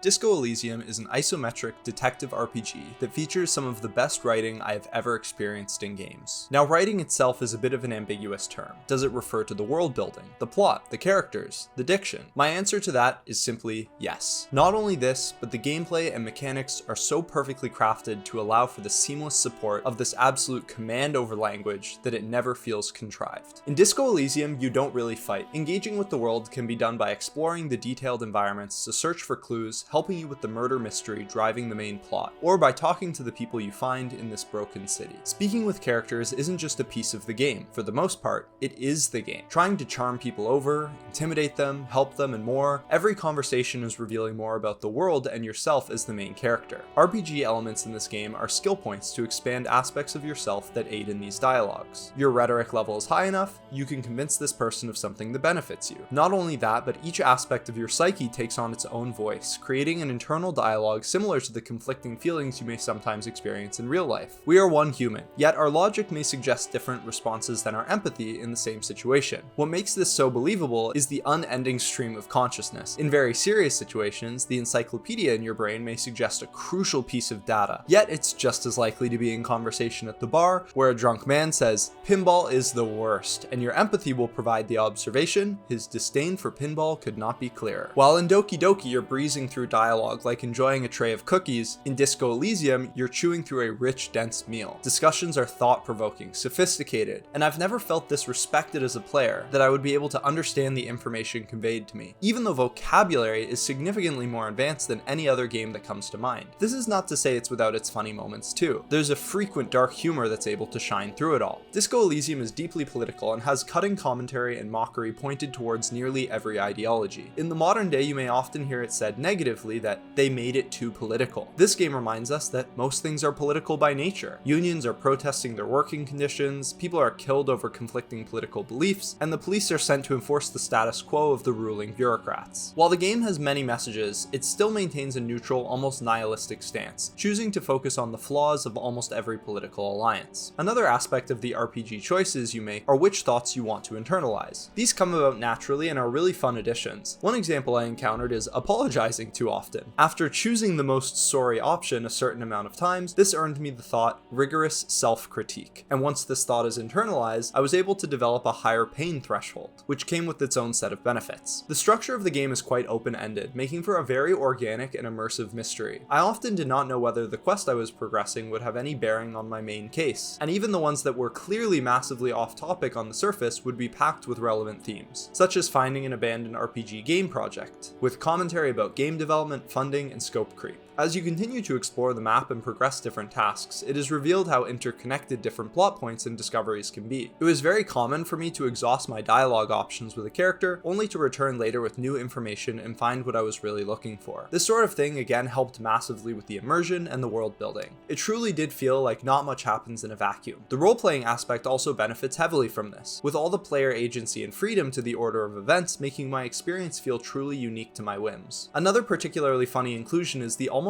too grounded reactions from NPCs to your behavior. It's a video game, so of course I'm frantically stumbling through the world, rummaging through garbage, sprinting to a wall to investigate a brick, and etc. But your partner will actually comment on your erratic behavior and express disdain or concern at any off-color actions. In general, the characters are very believable, and I was fooled multiple times by people who were lying when I definitely could have been more skeptical. Okay, well, that should be enough about the writing. Let's move on to some other areas of praise. I also absolutely loved the voice acting. This game's setting is very much a cultural mosaic of foreigners, which means many thick, distinct, and memorable accents. Months later writing this, I still vividly remember what many characters sound like exactly, which is an impressive feat. Disco Elysium's painterly art style is beautiful and grim, hard to believe it's 3D at times. Sound design is also done fantastically as you explore the map. Walking into a sewer room and hearing scurrying rats and loud drips gave a great feeling of attention to detail. And lastly, something that is entirely personal preference, but an aspect of fiction I absolutely love, is when a game is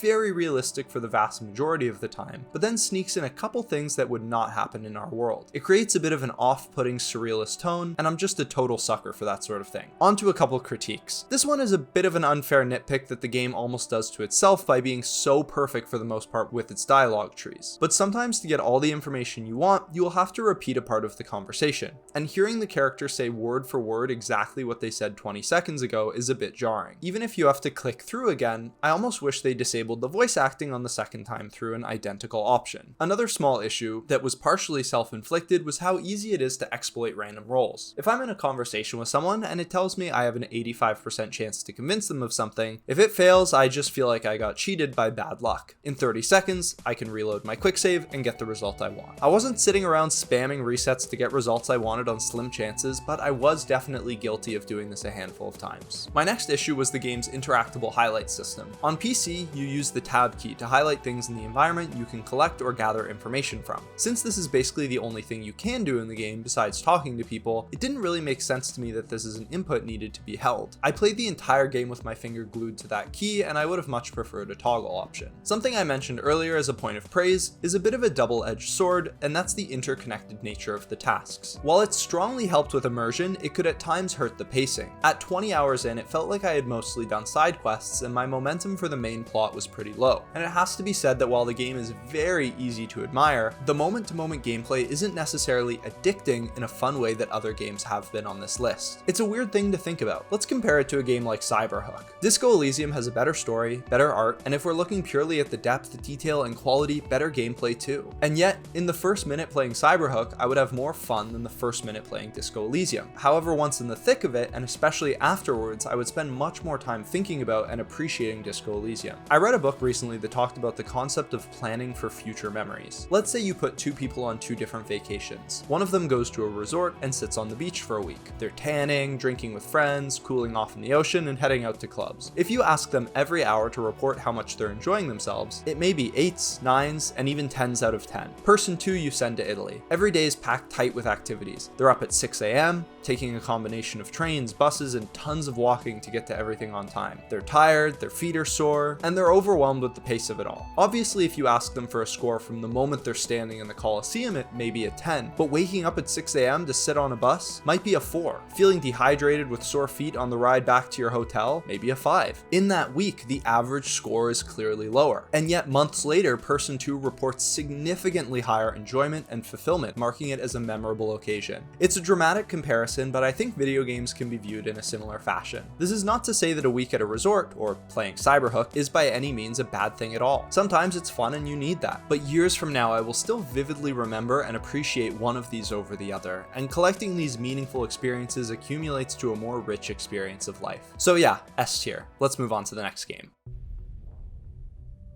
Abiotic Factor is an incredibly detailed sci-fi co-op survival game with some of the greatest map design I've ever experienced. It perfectly captures the vibes of old-school, otherworldly shooters like Half-Life and then packages it masterfully into the survival genre. The strongest aspect of this game is its fantastically interconnected laboratory where your exploration takes place. I experienced non-stop Metroidvania-esque glee as I would cap off a 1-hour adventure to find myself doubled back to a previously locked door and setting up a shortcut directly to my home base. Sections of the environment feel massive, and yet always accessibly within reach due to its clever branching structure and methods of transportation. Exploring was a true joy, and time spent completely lost, slowly transforming into a sense of familiarity within the environment gave limitless satisfaction. The ways you are able to reach new areas were always a fun mix as well. Sometimes it's a simple keypad you must craft by farming up specific resources. Other times it's guarded by deadly abominations. And in some cases, which are often my favorites, just taking advantage of the pure immersive sim elements by building your way across a gap with cleverly placed benches. Some of these open-ended approaches and player agency combined with the setting reminded me a bit of Prey at times, which is one of my favorite games. This sense of immersion is further reinforced by the thoughtfulness put into the plate spinning mechanics of your own health.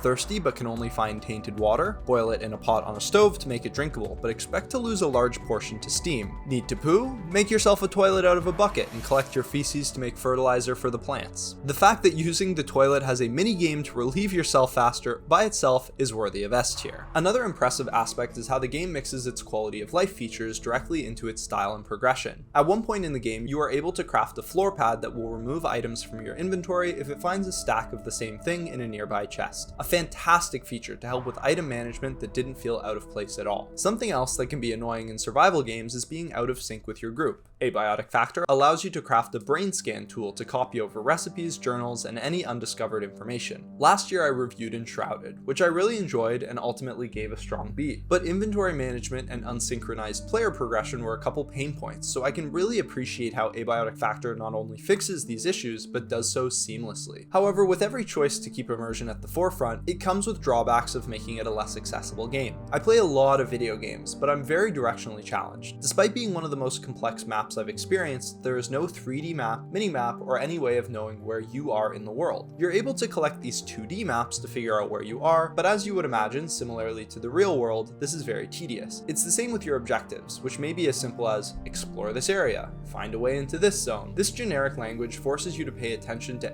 everything closely, but can be very punishing if you take a short break from the game. I went on a vacation for 10 days during my playthrough, and ramping back up was definitely a struggle. By comparison, when a game bombards you with simple waypoints and objectives, it can be a bit more brainless, but it does make for a more casual experience, which has its place. Despite the grounded and sprawling laboratory, Abiotic Factor still finds a way to break the rules and have fun with what they call portal worlds. These break up the gameplay and add some variety when you dive headfirst into a distant area. Some play like a horror stealth mission in foggy abandoned towns. Another has you rushing through one long straight line of non-stop action. After 30 hours of gameplay, we are still discovering new ones, like a particular favorite of mine, which featured a sort of folk horror aesthetic with crazed farmers that feels like an entire indie game within Abiotic Factor itself. And it's all tied together with a surprisingly compelling and cohesive narrative. It's not always in your face, and you need to read emails and journal notes to fully appreciate it, but it definitely got some good lore there if you're interested. Another bit of praise will be for the humor and particularly the voice acting. From the game's ridiculous introduction, it sets a tone that is pretty unserious and continues with some silly quips throughout. Dialogue performances reminded me at times of a Rick and Morty style improv humor, which had me cracking up. One thing that particularly gets me good is a lab employee who crawls around the ground during the night at ridiculous speeds, making silly comments like, "Mondays, am I right?" And lastly, I'll touch on the weaponry, which is expansive and enjoyable. There are about 45 ranged weapons and another 45 melee weapons in the game. They all look great, feel unique, and have a range of elemental damage types, as well as core damage types that will be weak or strong against certain enemies. Many playstyles are viable, and through discovery and crafting, me and my friend who I played with were always rocking unique loadouts that felt equally effective. On to some negatives. While I think the combat has good depth in terms of tactics, variety, and crafting preparation, the moment-to-moment gameplay is not incredibly satisfying. Some combat-based melee systems that feature snappy parries, blocks, and backstabs with custom animations can make for visceral feedback. Sometimes survival games can feel a bit more gamey, but still set up for huge action set pieces, like fighting a dragon in the mountains. Abiotic Factor definitely has some fights that feel cool, but for the most part the AI is very simple. Larger fights don't have a ton of mechanics, and the simple process of killing trash mobs isn't thrilling. I wouldn't call it bad, it's just not something I would jump at for a reason to play. My next weak point to focus on is farming and cooking. This is usually an area of survival games that I like to take on the role of, and parts of it left me underwhelmed. First was that I found the demand for water way too aggressive. It gets better over time with various upgrades, but never truly goes away and was annoyingly present in the early game. First, to get fresh water for your plants, you need to collect and boil tainted water. This takes about 30 seconds, and a full pot of tainted water will reduce to 250 milliliters of clean water. Each garden plot takes 400 mils, so you need more than one cooked pot to fill it. Each plot can only grow one plant, so with many plants you need many stoves just to be constantly boiling water. By itself, it's not a terrible concept, but what makes it tip the scale into negative for me was that with all the effort, I could easily come back from a trip and find that a fully watered plant had ran out, dried up, and died. A watered plot only stays fresh for 30 minutes before it starts to dry, and I think it's easy to spend more than that wandering around. And with such a fantastic map to explore and adventure, I want to be able to get lost without a second thought, especially not the nagging presence of going back to make sure my tomatoes haven't wilted. Now, over time, you get much more efficient ways to purify water and even more effectively grow from the garden plots, but by that point, my criticism shifts. When this happens, it became apparent to me that the upper end of cooking didn't really come with any great benefit. It seems like the vast majority of food buffs are just for a 10% increase to experience gain in some skill area. What I really wanted was those game-changing meals with a combination of rare resources that would give me 20% more range damage, 15% bullet resistance, and something impactful. A true reward for my investment in engaging with these systems, so I embody the role of a cook or agriculture specialist. But instead at that point, I just grew 6 tomato plots for the rest of the game, which easily sustained my hunger and thirst. That and some soup just to slow my loss of these status effects. This leads me to another area I feel a bit conflicted on: the frequency of status effects like becoming tired, hungry, thirsty, or needing to use the bathroom. It was manageable for the most part and realistic, but ending an adventure early to find a toilet was a bit more frustrating than fun sometimes. I wish over time I could put skill points into something like Iron Bladder and feel the restrictions of these effects a little bit less. Lastly, I had issues with performance when moving between zones. 90% of the time the game ran smooth, but transitioning between areas would stutter very aggressively and made the game at times unplayable for a couple seconds, as I assumed different chunks were being streamed in and out. I was playing co-op, and networking may have worsened this effect. This is far from a game-ruining experience, but it was noticeable, so I wanted to mention it. If I had to rate Abiotic Factor out of 10, it would be a 9, which leaves me thinking that it's probably a strong A or a weak S on my tier list. In so many ways, it's just an absolute powerhouse in the survival genre that it's easy to overlook smaller issues. However, the game is still receiving significant updates that add new content and many quality of life features. For that reason, I'll leave it at the top of A with some room to grow into S with those more minor improvements.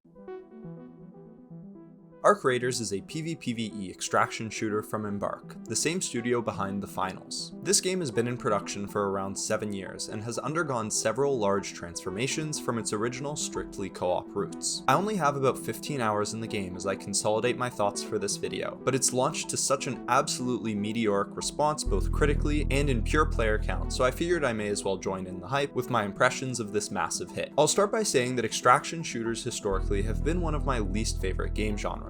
I've tried a couple throughout the years, and the gameplay loop just really doesn't resonate with me. Maybe it's from too much time spent playing looter shooters like Destiny, but the thought of unstructured missions that can result in losing all my best stuff has just been frustrating and pointless to me. In a strictly player versus player game, I know I'm going in with the set objective to win the match, which has defined goals set by the game itself. And if it's a competitive playlist, my meta goal is to increase my rank over time. In PvE games, I'm steadily increasing my power so I can play harder missions on harder difficulties with increased mechanical complexity. Arc Raiders still to some extent has this issue with me personally that I struggle to overcome, but despite this it still manages to be incredibly fun to play and create a one-of-a-kind sandbox allowing for infinite unique memorable moments. It's a good game to end my list on because within my limited time with this game, it actually caused a full perspective shift that allowed me to enjoy every round individually and just focus on the moment-to-moment fun for what it is. First off is the maps. Each zone you play in is both beautiful artistically and incredibly well designed. Outdoor areas feature massive sweeping vistas on mountain ranges, a variety of dynamic weather and volumetric effects, while interiors feel rich with detail, cold, and abandoned. The material work on the landscapes are beautifully blended and dense with foliage. Buildings are crumbling, rusted, war-torn. As a fictional world, its post-apocalyptic vibes are immaculate. Each map plays quite differently with a good flow of hotspots, open areas, and layered paths to reach objectives. It's incredible how different your moment-to-moment gameplay feels walking through a field on Blue Gate compared to a hallway in Stellamontis. In the former, you have pretty much a 360 view that gives you some comfort to move forward with confidence of no imminent threats. Because Stellamontis features so many doors and so much verticality, you're basically just clenched up anticipating a fight for 90% of the time. Downstream from these environments leads to different effectiveness of loadouts. Close quarter maps and regions will of course give an edge to using shotguns or SMGs, while you may prefer bringing a sniper with you for a zone with longer sightlines. One small thing I loved was even the difference in the extraction areas. Having a small hut on level ground versus stopping a big fan underground, and the subway entrance each gave a lot of character to your final moments as well as different tactical considerations. Now in these maps, most of what you will be doing is killing Arc, which are the robotic AI enemies in the game.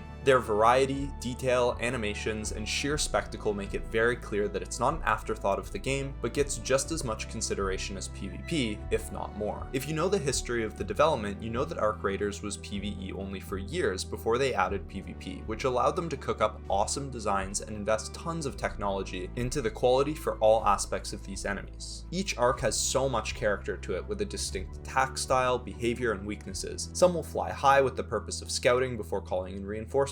Others will camp extractions and deal high damage. Some roll towards you before exploding. Learning which areas are weak, when to fight, and when to disengage was a large part of the fun for this game. One thing I absolutely loved about all of them was their animations and reactions. The weight behind each step from some of these massive robots was so believable, and the sway for each shot received on flying enemies before they eventually spin and crash towards the ground was satisfying every time. One of my favorite standout encounters fighting a new arc for the first time was the Surveyor. A seemingly pacifist AI in the shape of a ball would scan areas of the landscape and run from me each time I shot at it, until suddenly I got too close. It stopped, wound up, and hurled itself towards me, absolutely chunking down my health in a shocking turn of events. I won't forget that moment, and these detailed secondary behaviors are what gives so much life to these enemies. Another non-PvP aspect I really enjoyed was the small puzzles and challenges in the maps. Early on, me and a friend snuck past the Queen into a vault and spent a good amount of time breaking open panels to find power cells, storing them in sync, dodging fire, breaking lights, and a good amount of mechanics that aren't immediately obvious, but rather a community-driven effort to uncover. We were rewarded for our efforts with rare loot, but of course were killed by another player right at the door of the extraction. Which leads me down two trains of thought, which is the quality of the PvE objectives and the nature of PvP itself. So we'll jump into each of those, starting with the missions. While this particular mini objective of the Queen's Stash was enjoyable and had some unique mechanics, most of the goals in this game are quests for NPCs that consist of extremely simple actions. To me, this is a pretty significant weak point for Arc Raiders. I think back to Helldivers 2, which I had problems with, but when strictly comparing the player versus enemy mission design, it comes out ahead. I think it's really important to have a variety of mission structures, and equally important to have staged and evolving progression within them. What made the Queen stash feel substantial to me was that it had distinct parts. Sneaking past the Queen was an entire section that required strategy, and is also open-ended, as we could have tried to kill her instead. Next, we break open panels to find the batteries. Then we slot the batteries on a timer. Then we break the lights. During this, you're slowed down by 2 types of defensive measures from the room itself. In Helldivers 2, you also have mission structures where you need to bring an object to an area, initiate a sequence, protect civilians. Even just gimmicks like entering key sequences breaks things up a bit. In Arc Raiders, the missions are almost always kill this many of this enemy type, or go to this area and press interact on it. If you strip away the emergent gameplay that arises due to the game's sandbox, this sometimes just results in boring, straightforward missions. Drop in, walk 5 minutes to a place,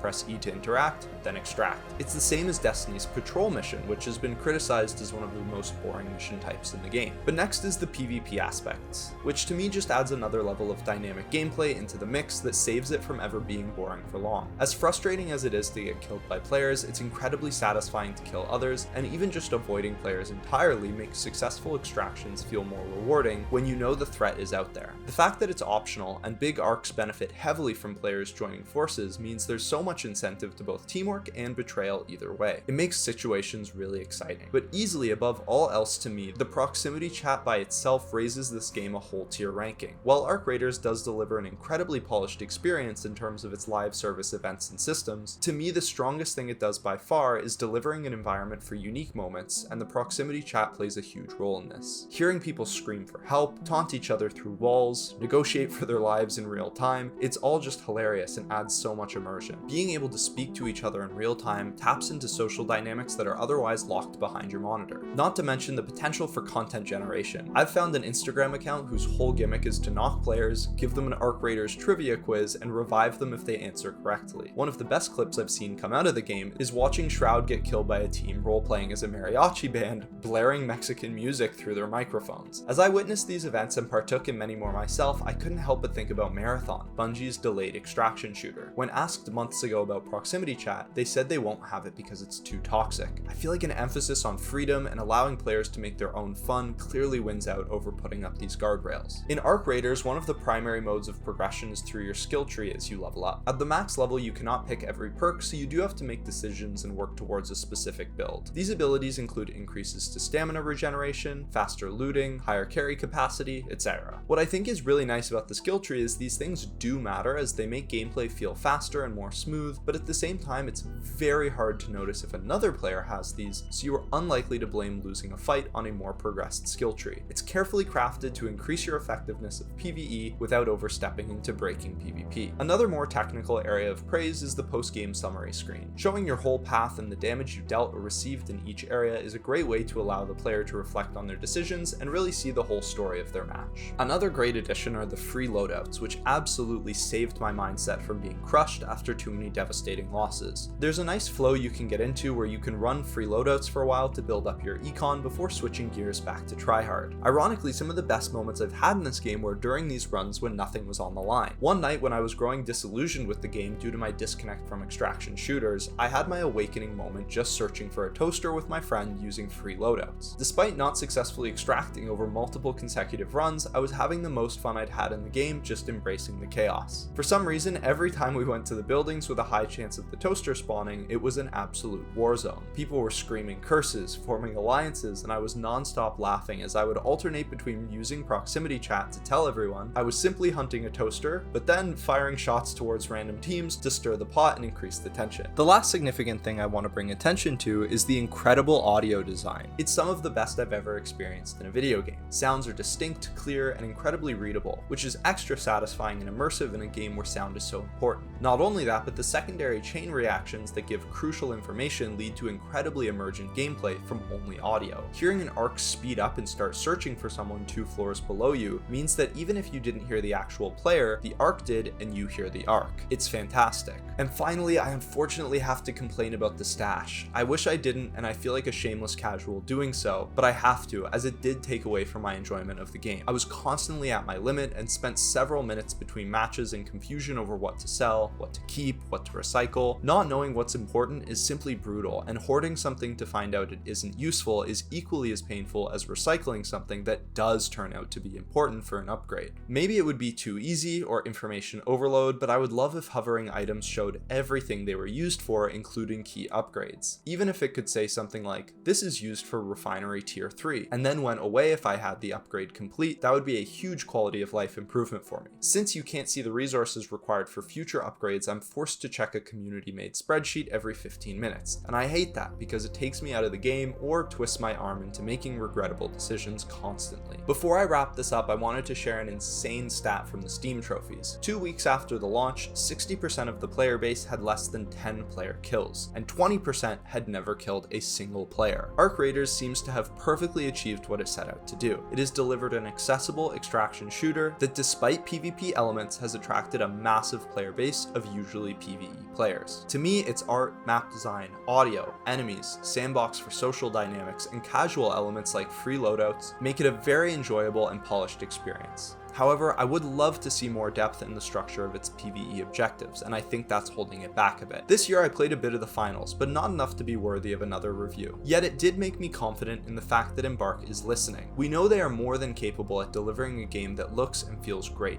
but with the ongoing updates to the finals, especially the improvements to ranked, I now also believe they are capable of steering the ship to continued success. I'll be putting Arc Raiders in A tier. If you truly made it all the way here, you must share the same mental illness as me. I was hesitant to publish such a long video, but reflected that when I see a multi-hour video game video on YouTube, it only makes me more excited and increases my chances of clicking on it. I was pretty happy with the dent I made in the backlog this year. It's amazing to me that when I think on my favorites, they couldn't be more different, and that's been my goal since I started this series. Clair, Obscur, Abiotic Factor, Doki, Disco Elysium, Sagebrush, Vampire Survivors, almost zero genre crossover. Furthermore, I learned that some games are good for their time and some games are just good. I'm confident if I played something like Bastion when it was released, I would have thought it was great. And if anything, it's a testament to how far Supergiant Games have pushed their formula, that now by comparison, I review it so harshly. I've still got quite the backlog. Currently, there are 48 unplayed games in my Steam library and a handful more on Epic Games. Right now, I'm in the first act of Persona 5 Royale, so make sure to subscribe if you'd like to hear my thoughts on that next year. Other ones I'm looking forward to include Mouthwashing, Return of the Obra Dinn, 1000x Resist, and hopefully, finally, Baldur's Gate 3. So stick with me as I commodify my biggest hobby and trick my brain into feeling less guilt while I play video games instead of being productive. And as a final note, sorry for just using trailer footage as the visuals. I got some comments about that last year, and unfortunately, it will continue. This is a pure passion project for me that already takes about 30 hours to produce as is. Game capture is just not on the table. Thank you so much for watching. If you enjoyed it, this is the third one I've made, so make sure to check out some of my others. I really hope you were able to find some recommendations and inspiration from this list. I hope to see you again next year.